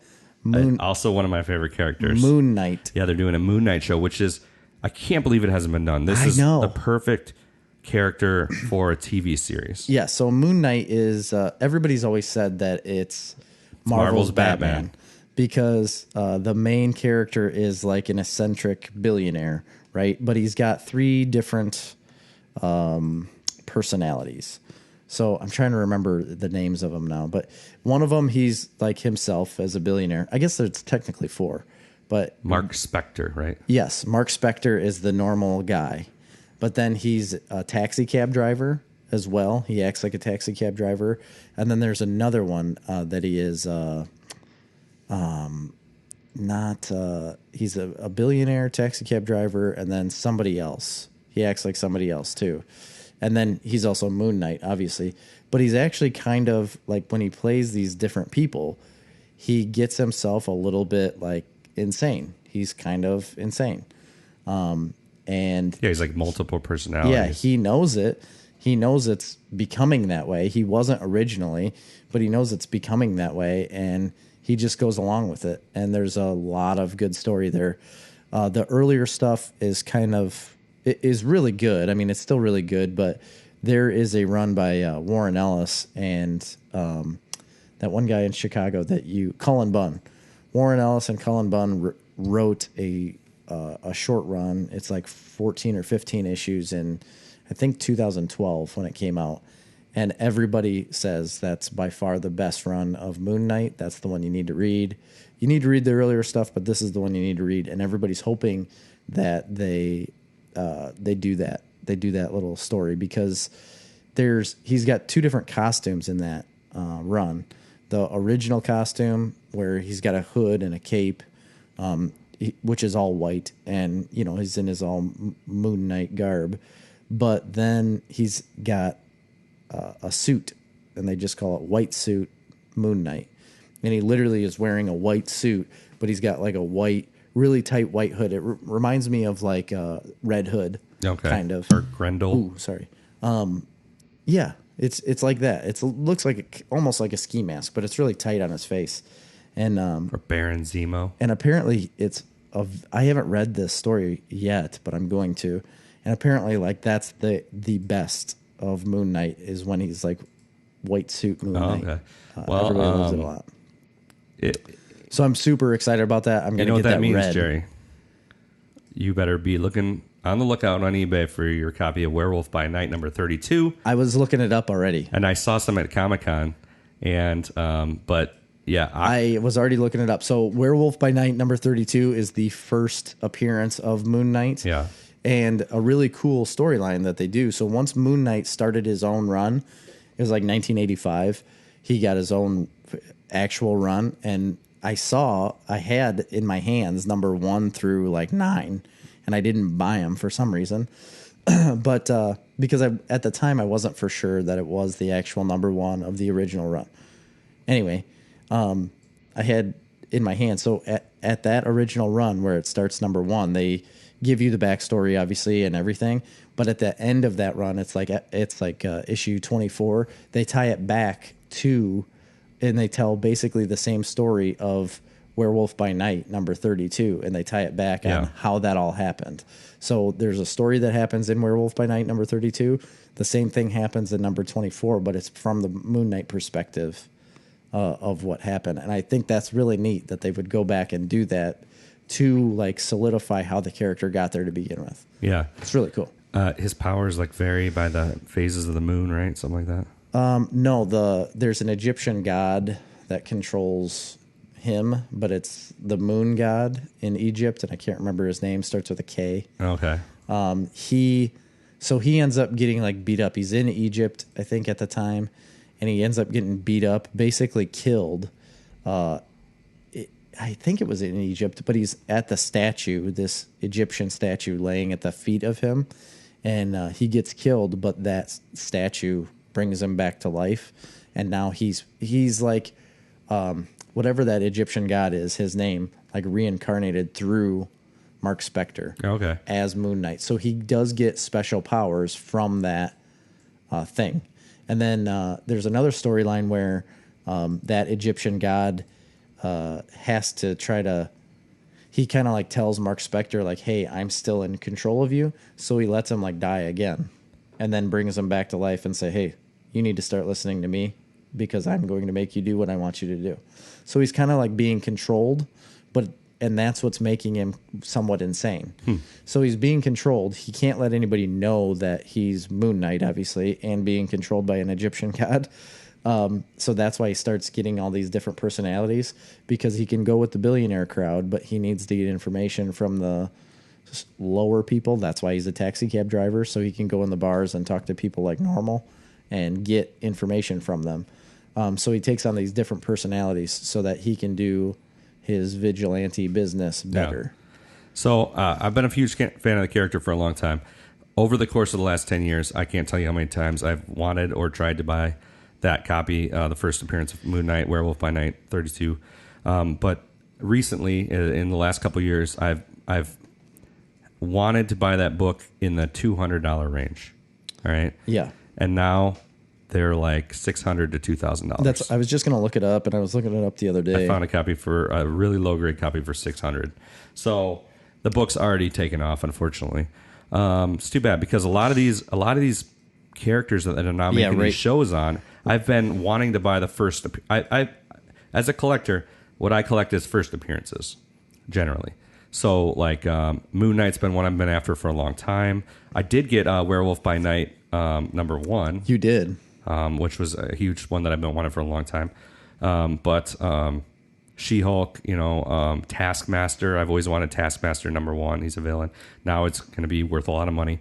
So that's an annoying thing from a collector's standpoint. But anyway. Right now on eBay, there's a Werewolf by Night graded at 9.0. Well, that's a ridiculously high grade. For $4,200. Yeah, I won't want anything that high. But then there's another one right above it. First appearance. It's ready to go there's 2 days left, but there's 6 bids, and it's at $425. Yeah, well, it will be at $1,000. Isn't that incredible? Isn't that incredible? It's incredible that I've been looking at that book. I mean, it used to be a $100, $80 book 10 years ago when I was looking at it, and I didn't have the $80 10 years ago. Yeah. You know what I mean? Right. Well, I mean, I had $80, but not to spend on a comic. Not to spend on a comic, yeah.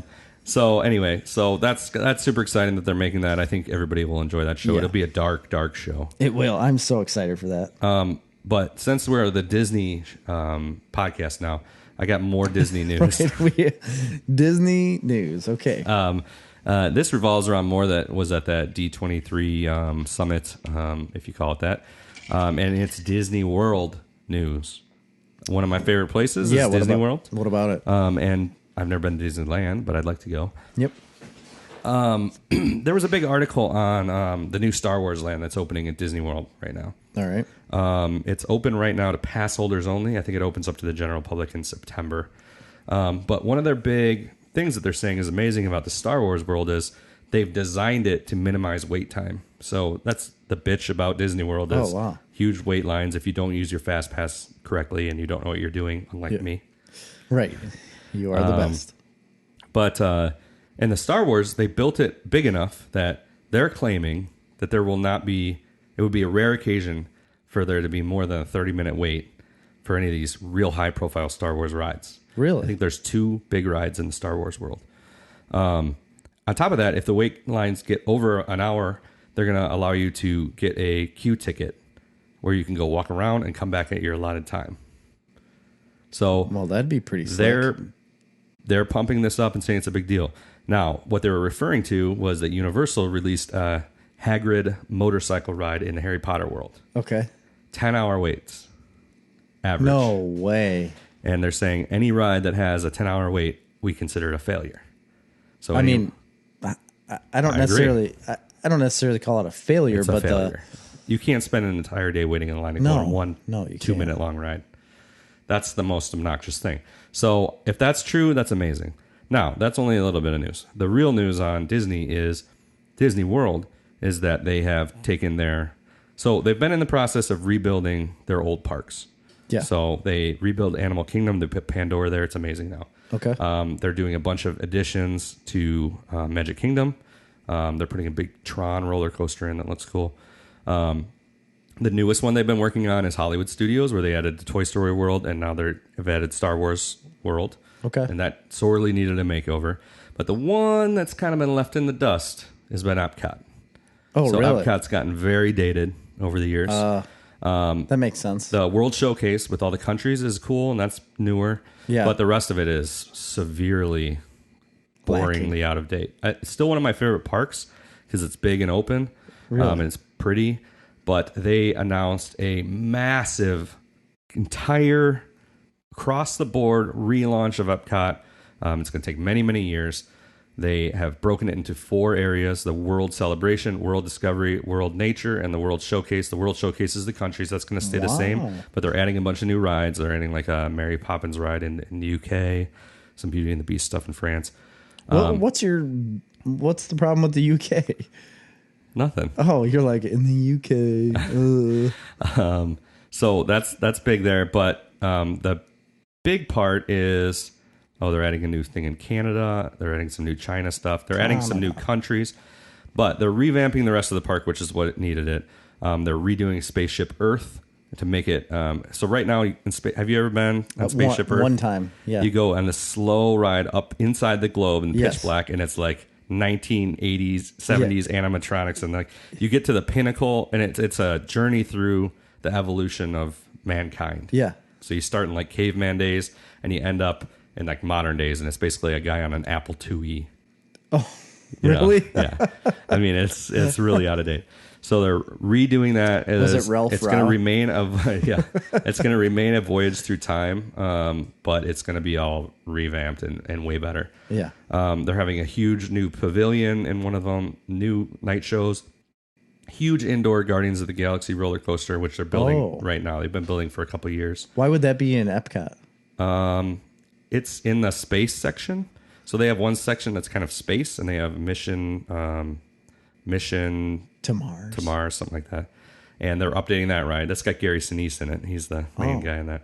But they're updating that ride. It's really dated. Met him once. They took Ellen's Energy Adventure, which was like a 1980 Ellen ride. Are you kidding? And that's where they're making Guardians of the Galaxy. And a bunch of the pavilions in Epcot are just empty right now. They're rebuilding them. So they're all going to have their various themes. But the other side of Epcot is all nature side. So they have the Finding Nemo aquariums, which are really great. Okay. And they have the land pavilion, which is pretty out of date. So over there, they're adding a whole new Moana-inspired world called that would be nice. Journey of Water. So that'll be cool. They should consult me. Yeah, they should. I mean, I could teach you. That's the one where you get on the boat and you ride around through their greenhouses where they grow the fish and the vegetables. It's kind of cool. It's aquaponics. It's called Living with the Land or something like that. The Land Pavilion's new film, Awesome Planet, Guardians of the Galaxy Cosmic Rewind. And then there's a whole nother section. So basically, sorely needed. They're going to redo all of Epcot, and I can't wait. It's going to be great. Sounds really neat. I could feel your excitement. That concludes our Disney news. Okay. Well, speaking of no more Disney news, but I'll talk about a Disney property called Netflix. Oh, before we get into Netflix, we forgot to shout out in the Wizard World section 2 of the creators. Okay. We were going to do that. I just saw it on my notes. Go for it. Dan from Something from Nothing Comics. Something from Nothing Comics, has a cool looking book called Embodiment. I bought. Yes. It's like an alien conspiracy theory, time travel-y type thing. With a very interesting art style. Very interesting art style. It's cool. We got an interview with him on the video. Yes. So check that out. And then the Semen Sexology. We started talking about that them a gay little bit. pirate romance. Yeah. It's not really my cup of tea, but Francois Lafoutre Lafloutre is the guy on that one. Anyway, we had an interview with them, but didn't put it up because it's just a little bit too risque. Okay, go on your Netflix news. Netflix has a new show coming out, or it's a new movie coming out relatively soon, and they dropped a trailer for it. It's called El Camino, a Breaking Bad story. Oh, yeah. So it's a Breaking Bad movie. And I think what I gathered from the trailer, I haven't looked it up, Like you can find descriptions of what everything's going to be about on the internet, but I'm just basing my own opinion on this. I think it's going to be about just Jesse Pinkman and what he's been doing since, the show ended. Where did the show leave him? Spoilers. He disappeared. He was gone. So, Heisenberg took the fall for everything and sent him away, I believe. Him packing. Or he took off before it all happened on his own, maybe. But either way, he disappeared, and it sounds interesting because there's this one guy that's being interrogated, and you don't hear him ask any questions, but the guy's like, why would I ever tell you where he's at? You kept him in a cage for so long doing what you guys wanted him to do. He's like, he's not coming back to be in your cage again. So it's obviously about Jesse Pinkman and him being gone, coming back, whatever he's doing. I don't know, but seems intriguing. I love Breaking Bad. Same showrunner? I didn't look. Creator? I didn't look. What's the guy's name? I can't remember his name. Vince Gilligan? Gilligan, something like that. I'm in for it. I'll watch anything. Yeah, for sure. But I got my Breaking Bad show, and it's called Better Call Saul. Oh, well, Breaking Bad's better. The best show on TV. I need to watch more of that. I honestly only watched the very first episode, and that was it. So good. Next. So this is sad news for you. For me? Yeah, I feel bad. It might be sad news for me, too. I just haven't watched any of the show yet. But Krypton has been canceled. What?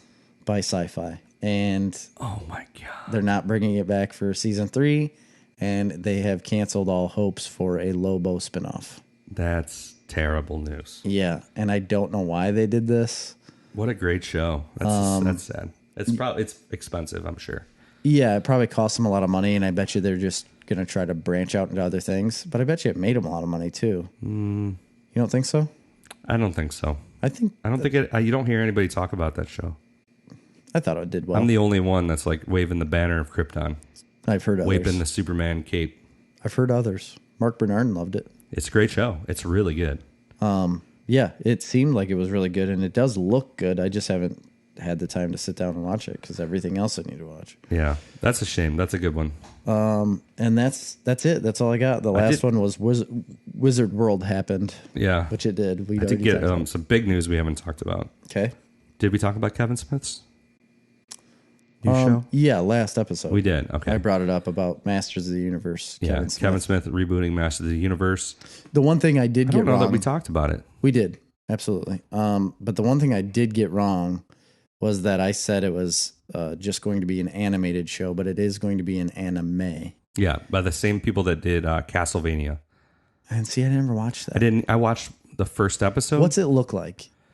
It's like the American anime style. Okay, because I don't like anime. It's not anime like... I don't know how you're going to do... You know how some of the Batman movies are like that anime style? Yes. It's like that. Okay. Yeah, I don't like it. I don't know how you're going to do those characters like that. Look up Castlevania right now and you'll get an idea. It's definitely not like a traditional Japanese anime style. I don't know. I think I don't even know that I would call it anime really. Well, yeah, it's definitely anime. I don't know. I think it'll be cool. I'm in for it. We'll check it out. Yeah, it's definitely anime. I don't know. I've never been a huge anime guy. I never will be a huge anime guy. I am sometimes. There's some amazing movies that are Japanese movies. One of my favorite movies of all time, in fact, is called Princess Mononoke. Yes, I remember you talking about it's one everybody needs to go watch. What I did recently find out that might interest you is that was a Japanese movie, right? Okay. So when it came to the U.S., it needed to be redone in English. Yeah. So they had to... The languages aren't such... I mean, you have to rewrite a script for a Japanese to an American movie. Yeah, the whole thing. The writer of that script for Princess Mononoke was none other than Neil Gaiman. Really? Yeah. Holy smokes. Yeah. Turns out we like him. Yeah. I mean, basically everything he's done. So check that one out. And I'm telling you, if you ever need a good book to read and it's short and quick to read, Neverwhere by Neil Gaiman. I love it. Yeah. Check it out. So that's all I got for news too. I have a bunch of what you're watching. Yeah, I've got 3 things. Okay, go ahead. Oh, well, I didn't have to go first. I started Glow season 3. Oh, I need to put that on my what we're watching. We can talk about that. Oh, okay. I started it. I think I only got like 3 episodes in so far out of 8. I got you one better. I finished it. Oh, okay, great. I was just watching it, and then it was the last episode. Over. It's only like 8 episodes. Yeah, it is. That's all it is. 8 episodes, and I watched the first 3. It's really good. A quick 8, folks. I mean, it is a fast. Because they're only 20 minutes or 22 minutes. No, I thought they were an hour. No, they're 30-minute show. Oh, it's really good. This is my favorite season so far. Yeah, that's what I was gonna say. Just in the first 3 episodes, it picked up a lot quicker. I feel like they found all of the characters and found how they need to be. I don't know how to explain it better than that. Besides, like the writers found their footing. Yeah, with these characters, I felt like it was a big buildup. Like the first season was just so much buildup about what Glow was, because it was a real thing, obviously. And then season 2 just built upon that a little bit, like advancing the story. But now they're like in it. It's the characters now. Yeah, it felt way better. In fact, the Glow and the wrestling is kind of it's a backdrop to a really strong character drama. Yes. And with really strong acting, I did notice in this season a lot more nudity. I mean, I've only seen 3 episodes, and I guess I don't remember. There will be a lot more. Okay. I guess I didn't realize that. Not a problem. I'm not saying that's a problem. I'm just something that I noticed. Yeah, the first season had some, but the second season really didn't have any. Yeah, there's a lot. There's some, but I like Mark Maron a lot. He's a great actor. He's really good. And the first season, I thought he was kind of annoying. Not necessarily annoying, but I just thought, like, does he have to be this disgruntled all the time? Yeah. But then once I understood the character and just got to know him a little bit better, holy cow, Mark Maron's a really good actor, and I like that character a lot. I mean, the standout for this season, Mark Maron's great, but the real dynamite is Chris Lowell, who plays the producer of the show. Okay. Really great. Allison Brie is always great. I feel like she's better, less whiny in this season. Yes. And a lot more tolerable. I like her Russian character, too. I think it's really funny. Zoya. It reminds me of her being in Community. Did you ever watch the show Community? Oh, of course. I love that show. Oh, man, it was such a great show. Was that filmed in front of a live studio audience or had a laugh track? No. It was a single cam. Okay, because I looked it up. I did look at that. Yeah, that would be one of my favorite shows. It would have been in my top 5, yeah, for sure, because that was such a funny show. Me and Nate Pagoda, we watched that together all the time, and it was, I guess we watched the first, like, how many seasons were there? 5? A lot. There was quite a bit. That was Dan Harmon. And yeah, I know, but he left the show for a little while because him and Chevy Chase did not get along whatsoever. And then he went on to do... but he came back for the very last season. Does he do Rick and Morty? Dan Harmon? Yes. Yeah, okay. Yeah, he does. So he left after the 5th season.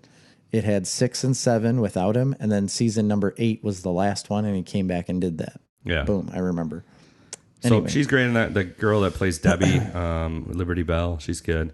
But some of my favorite characters, Chris Lowell, I can't remember what's the name of his character. I don't remember. He's really great in this season, as well as who plays his wife is Rhonda, and it's played by Kate Nash, who's a singer from the UK. Yeah. And I actually like her music quite a bit, but she's really good in this show. Yeah. And then that girl who plays Cherry Bang is really good. Oh, yeah. Really good this season. Oh, and then she is really great. The girl who plays the Wolf Girls has a great arc. You haven't got there yet. I haven't got there yet. She's got a great arc. Good. She's always been a little strange to me because there hasn't been much there besides she just dresses like a wolf all the time. That's all you get. I would say she's probably one of the main characters of the season going forward from where you're at right now. No kidding. Yeah. Okay. She's got a real solid arc. That's really good. There's another new character who plays a transvestite singer. Oh, yeah. Who's really good. What's his name? I can't remember his name. Whatever. But he's pretty good in it. And just it's the supporting actors in the show that are so great. If you guys are looking for a show to watch, I suggest Glow. I've always liked it since it came out. I remember you had suggested it to me one time, And then 6 months later, I finally watched it and fell in love with it right away. I liked it a lot. The next one I had is another small show. It hasn't been talked about much. I've seen it quite a few times, but it's another Netflix show, 30-minute episodes, 22-minute episodes, something like that. And it's called The End of the Effing World. Oh, I talked about that before. Did you? Yeah. I thought you had. Yeah. I love that show. Man, Does it have season 2 yet? It's coming out. It's not out. It's not out yet. It's coming out soon. But that is such an interesting show. Remember, I couldn't explain it to you. Yeah. Well, the explanation is that there is a boy, basically, that doesn't necessarily like have feeling. You know, like he doesn't have any emotional feelings whatsoever. And in the beginning, he explains he stuck his hand in a deep fat fryer that his dad bought just to feel something. And so his hand is like scalded and burnt up. Not terrible, but I mean, you could tell. And so then from that point, he started killing animals, and just because he needed to do something, and that's what he started doing. Again, like to feel something or to get any sort of pleasure in life, he was killing animals. And so then he decided in high school, after his 17th birthday, he just turned 17, and he decided he was going to kill somebody. Yeah. He was going to kill a person. And basically on the day that he decided to kill a person, this girl walks up to him, and she is a bit of a loner. She doesn't like crowds of people. I don't really know what her deal is yet, because I haven't finished this season yet either. I've only watched, I think, 3 episodes again, or maybe just 2. She doesn't really know her place. She's not happy. Her mom married a new guy. They had twins, and she's kind of forgotten. Her mom doesn't pay much attention to her. Her stepdad's really mean to her, and basically told her, like, why don't you just run away? Like, just go away, and you could get away from all of this. And her mom doesn't stop any of the verbal abuse from her stepdad. So finally she's like, screw it. I'm out of here. And she has like a really strange like character that she's put on of herself in public.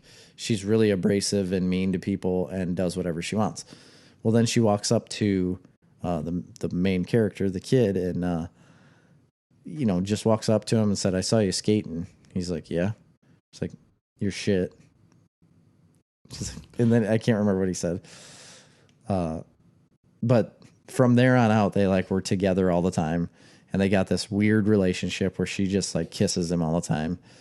And she says like sexual things to him, but they really have no idea what they're doing whatsoever. You can tell they're too young to be doing this stuff. And they just don't know what they're doing, and they just follow each other around. His plan is to kill her. He's like, well, I guess she's the one I'm going to kill. So then she was going to come over to his house one day to do something sexual, and he had like a knife underneath a pillow, and he was like waiting and like practicing on how he was going to make the movement and all this stuff. And then she decided, like, let's run away. Like, let's leave. Let's steal your dad's car and let's leave. So they do. And he walks outside. Oh, and this kid has always wanted to punch his dad in the face. So the day that they leave, he's walking outside. His dad's walking up. He punches his dad in the face. They steal the car and leave. They end up, I'm not going to tell you the whole story, but I've only seen 2 or 3 episodes. Anyway, it seems very interesting. It is. It's not something I think I would run to watch all the time, but if you definitely want something weird and a little bit different. That's what I like. It's so it feels different. And I like British shows. Yeah, I do too. I really do. And they have a different sensibility to them. Yeah. There's the whole undertone of the show I know is something else. Like there's something else. Obviously they're probably going to, I don't know, find their connection and find their purpose with each other or through each other. They're going to find some sort of purpose in life through each other. I don't know how that's going to happen yet. And, whatever, but it's a very interesting show. I would suggest people watching it. If you've seen it on Netflix and flip by it, stop on it and just watch the first couple episodes, and I guarantee it'll change your mind. Yeah.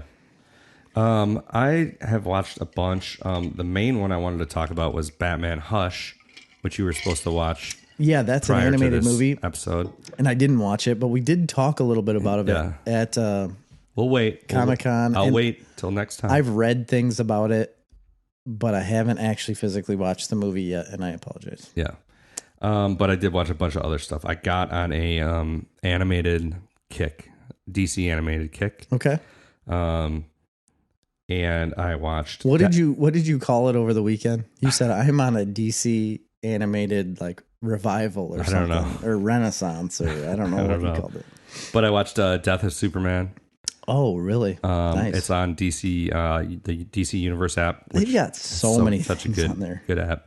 That was super good. Not too much to go into in depth there, but it's just a fun, good story. It's basically the death of Superman. Yeah. And that leads directly into the next movie, which is brand new, came out this year, called Reign of the Supermen. And I remember this. I never read the comic, but I remember this because in the 90s, I believe, when this was a comic book run, they made it into a video game. They did? Yeah. I guess I didn't know that. And I played that video game all the time. I can't remember if it would have been on Nintendo or on Super Nintendo or something along those lines, but and it is basically in the death after, it's a direct sequel to Death of Superman, and in the wake of that, all these new Supermen come out. There's one that's like a cyborg. There's one that I can't remember what they call him, but he kind of looks just like Superman, but he's different. There's one that's the cyborg. There's one that's Superboy. Oh yeah. Who's I won't give it away who he is, but he's a Superboy, of course. Yeah, where he comes from, but he's got an interesting story. And then there's one that's that's like all steel, and it actually is. Oh yeah. Steel. The character. Yeah. And that's where he comes from, out of the reign of Superman. And it's kind of the battle of all these four Supermen, and then some of them are bad, some of them are good. Sure. In the wake of that, maybe the real Superman comes back. Maybe not. He might have long hair and a beard and black clothes. Oh, okay. But it was a really good movie. I definitely recommend watching it if you like DC animated movies. The writer of that movie is one of the writers on Masters of the Universe, hired by Kevin Smith. Oh, really? Yeah. Okay. A fun movie, though. There was a guy that we saw at Wizard World this weekend. He was in a Superman suit, really nice Superman suit, but he had a beard. And I told him that he kind of missed an opportunity to shave. He could have just shaved the beard off, but left the mustache on there, and then put some sort of like flesh-colored tape or something over his mustache and been the Superman from Justice League. Yeah. Because they digitally like CGI'd a mustache off of Henry Cavill. Yeah. Because he was under like a contract for another movie. It was for reshoots. So they went back to do reshoots on that movie, and he was already in another movie, and he was contractually obligated to keep his mustache. To keep a mustache. So he had to. So they CGI'd the mustache off of him. That's why his face and lips look so stupid. Right. In Justice League. And I told him he should have been that. I thought it would have been a really good character. Yeah. But instead he had this full beard, and you had told him he should have worn a black suit. Yeah. So I watched that. And then I watched Constantine, City of Demons. I bet you that's good. Was really good. It was a little slow at first. I didn't know if I was going to like it that much, but I really got into it. It's definitely R-rated. As R-rated as R-rated could possibly be. It's R-rated. Really? Yes. Even for an animated film? Oh my God. It's R-rated. Wow. It's graphically, disturbingly violent. I'm going to have to watch Some of these demons are intense, disgusting, lots of dead bodies, and no kidding. This one demon has a swimming pool in his mansion. So the whole idea here is Constantine has to travel Los Angeles to one of his friends' daughter got taken. She's in a coma, and her soul was stolen by a demon. So he travels to Los Angeles to try. She was probably at an IKEA. To try, and they do. One of the characters in it is Nightmare Nurse, which I didn't know about this character, but she's kind of watching over the comatose body of the girl while Constantine goes to try and retrieve her soul from this demon. And he quickly finds out that the demon basically stole her soul on purpose to get Constantine to come there to basically to work for him. Oh. In basically in eliminating the competition. Because in Los Angeles, they have these competing demons. And it's an interesting premise because what they're doing is because Los Angeles is the city of people willing to sell their souls. Yeah. For fame or and fortune. It's the city of angels. Yeah. And that might be a character in this movie. Okay. Los Angeles herself might be a character. No kidding. Which was really interesting. That is interesting. But they got these competing demons that have basically set up like basically a soul collecting stations on Earth, and it like bolsters their position in hell. Wow. And this one demon, the main demon, has a swimming pool in his mansion that is full of dead bodies, gelatinous dead bodies that he swims in. Oh my gosh. It's horrifying at points. Really? Movie. Yeah, it's crazy, man. That is wild. I mean, John Constantine. It's dark. In general, it's a dark movie. It's a dark book. He's like every time he's been involved in anything, like with Swamp Thing or with what else was he in? He was with another thing. I can't remember now. But anyway, anytime he's involved, there is some crazy crap going on. So, I mean, I would say even the Superman movies were definitely more adult-oriented, but they are more PG-13. Okay. So if you're looking for something a little more R-rated, adult-oriented, and not comic booky, really, because Constantine it's hell and demons and angels and magic, and it's an interesting concept. So that was pretty good. I had to say it was disturbing, but I wanted to watch it. Another one that I started, I only watched one episode, is a new show on HBO called the Righteous Gemstones. I don't know this one. And it has John Goodman, and it has what's the guy's name from Eastbound and Down? Danny McBride. Danny McBride, yeah. And the guy he's in a lot of stuff, but he's in Workaholics. He's in Pitch Perfect. He's a stand-up comic. Yeah, really popular right now. Yeah, I don't know his name, but I know who you're talking Adam about. something. Yeah. And John Goodman's the dad, and they're their sons, and they have this mega church empire. And they're I did see flying around on private jets, and they're all terrible people, obviously. And I saw a trailer for that. Oh, it's so good. I watched the first episode and instantly fell in love with this show. It's hilarious. It's ridiculous. It's great. It's going to be a good one. I'm only one episode in, and already what's that I'm hooked. It's on HBO. Oh, it's on HBO. Okay. Yeah. And the last one, I'm sorry, I feel like I'm dumping these all because we haven't talked about anything in 2 weeks. I went to see the live action Lion King in the movie theater. Brought the kids to see that. Had been wanting to see that, but we had been putting it off. Finally, my daughter's birthday, she wanted to see it, so we went and watched it. She's a big Lion King fan, and a bit of a controversial movie. The Lion King has been so far. Yeah, it's done very well because they said something about their mouths is weird. So the issue people were having is that the animals are animated, obviously computer animated, but they're photorealistic. Yeah. So they're photorealistic animals aren't great at conveying emotion through their facial features. Because they don't. They don't. Which is definitely true and obvious and apparent when you're watching the movie. Mm-hmm. But not nearly as big as a fall as what people are making it out to be. Oh, really? Yeah, I guess. If you want to pick something apart, yeah, that's true. It didn't bother you? It didn't bother me. It's essentially the same story here. I thought it was really well done. I enjoyed it quite a bit. I think it's worth watching. I don't know that you need to go to the movie theater to watch it, but it certainly is an achievement. Really? A monumental achievement. So this is what I was wondering. Gorgeous movie. Because I don't think we need all of these older Disney movies redone again. Yeah. Me personally. Why? Why exactly? Don't go see them then. Exactly. The old ones are still there. Well, I haven't went to go see them. I haven't went out of my way to go see them at all.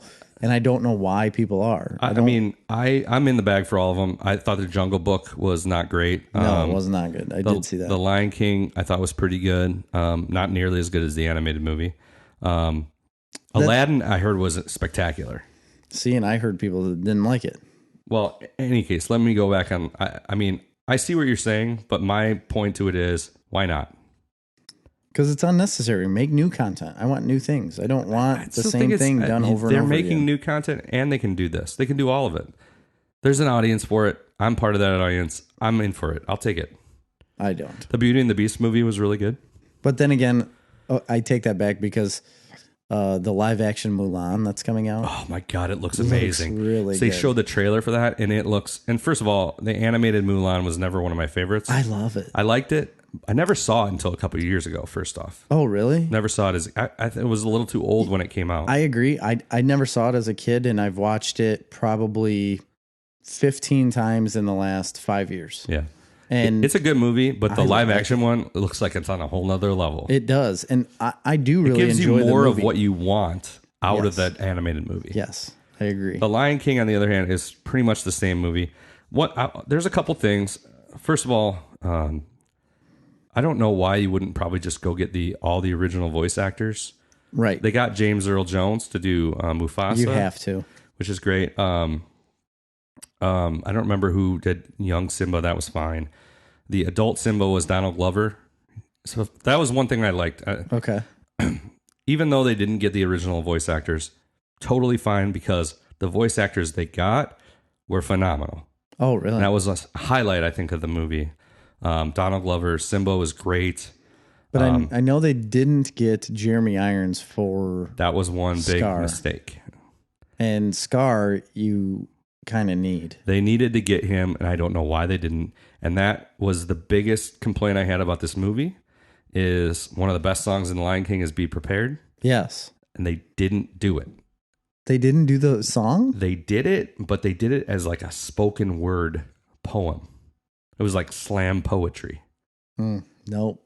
So instead of singing the song, they did it like a poem See, why do you need that? with like little parts of the music in the background. But to me, when that part came on, I go, why are you doing this? That is a phenomenal song, and he's a great voice. Yeah. So that was a total misstep on their part. Now, that being said, John Oliver was Zazu, fantastic. Seth Rogen as Pumbaa was fantastic. I knew that Timon and Pumbaa were really good. Timon, Timon was really good. Billy Eichner did Timon. I think he did a wonderful job. Okay.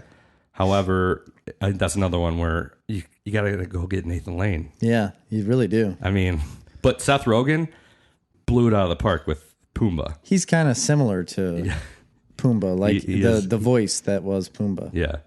I thought Beyonce was not great. She was very weak. She was Nala. She's not a great actress. No. Other than that, I thought it was fine. I thought it was good. It was definitely not needing to go to the movie theaters, other than the visuals were stunning. Yeah. Okay. No, it was good. But the big standout for me here would be the Righteous Gemstones. I think that's one to definitely check out. I've got one more. Oh, you got one more? Yeah, I did. You just kind of, took over, so I let you. I have one more that I watched. This was a while ago now. I forgot to talk about it on the last show, but we didn't have time. That's what it was. It is a little movie called Once Upon a Time in Hollywood. Oh, you saw it? I did. And it's long because it's Quentin Tarantino. I haven't seen it. I really want to see it. And it's very good. The beginning is slow, but it's slow in somewhat of a good way because you really enjoy Leonardo DiCaprio, and you really enjoy what's the other big name guy? Brad Pitt. Brad Pitt. I couldn't think of it. Those two guys are amazing in this movie, and everything they do is amazing. Like it's weird to explain because it's a movie within a movie, basically, because you're following these Hollywood actors. So there's one Hollywood actor and his stunt double. Leonardo DiCaprio is the Hollywood actor. Brad Pitt is his stunt double, and he's always been his stunt double. Leo's been a famous cowboy. Basically, he's done a lot of westerns.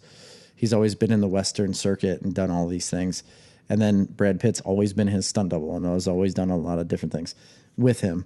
But they're like best friends.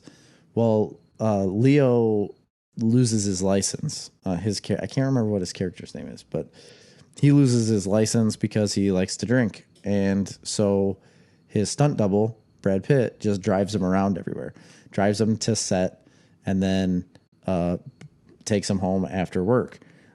He gets a new job. Leo does, gets a new job on a different film. And he's like, this is like going to be my break, because he starts to lose it after a while. Like, he's not being hired at things. He goes over to Italy and does like spaghetti westerns over there and tries to make a name for himself. Basically blows all of his money before he even gets home with his new Italian wife. And when he gets home, he's like, I'm done for. Like, there's nothing I can do. One guy hires him in another movie, and they literally have whole scenes of the movie that are being filmed as scenes in another movie. So you're watching him act as his character in another movie. It's weird.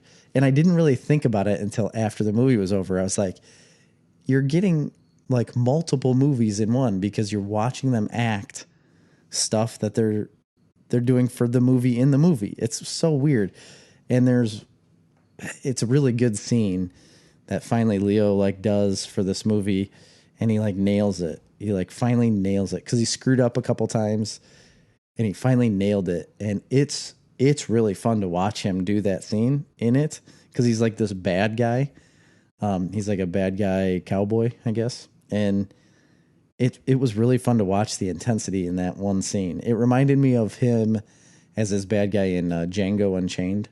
Okay. And when he does this big monologue at the end of the table, when they're all in the house. Anyway, it's really good, but he does a really good job. And gosh, it's just really fun to watch. Well, the movie is all leading up to what you like.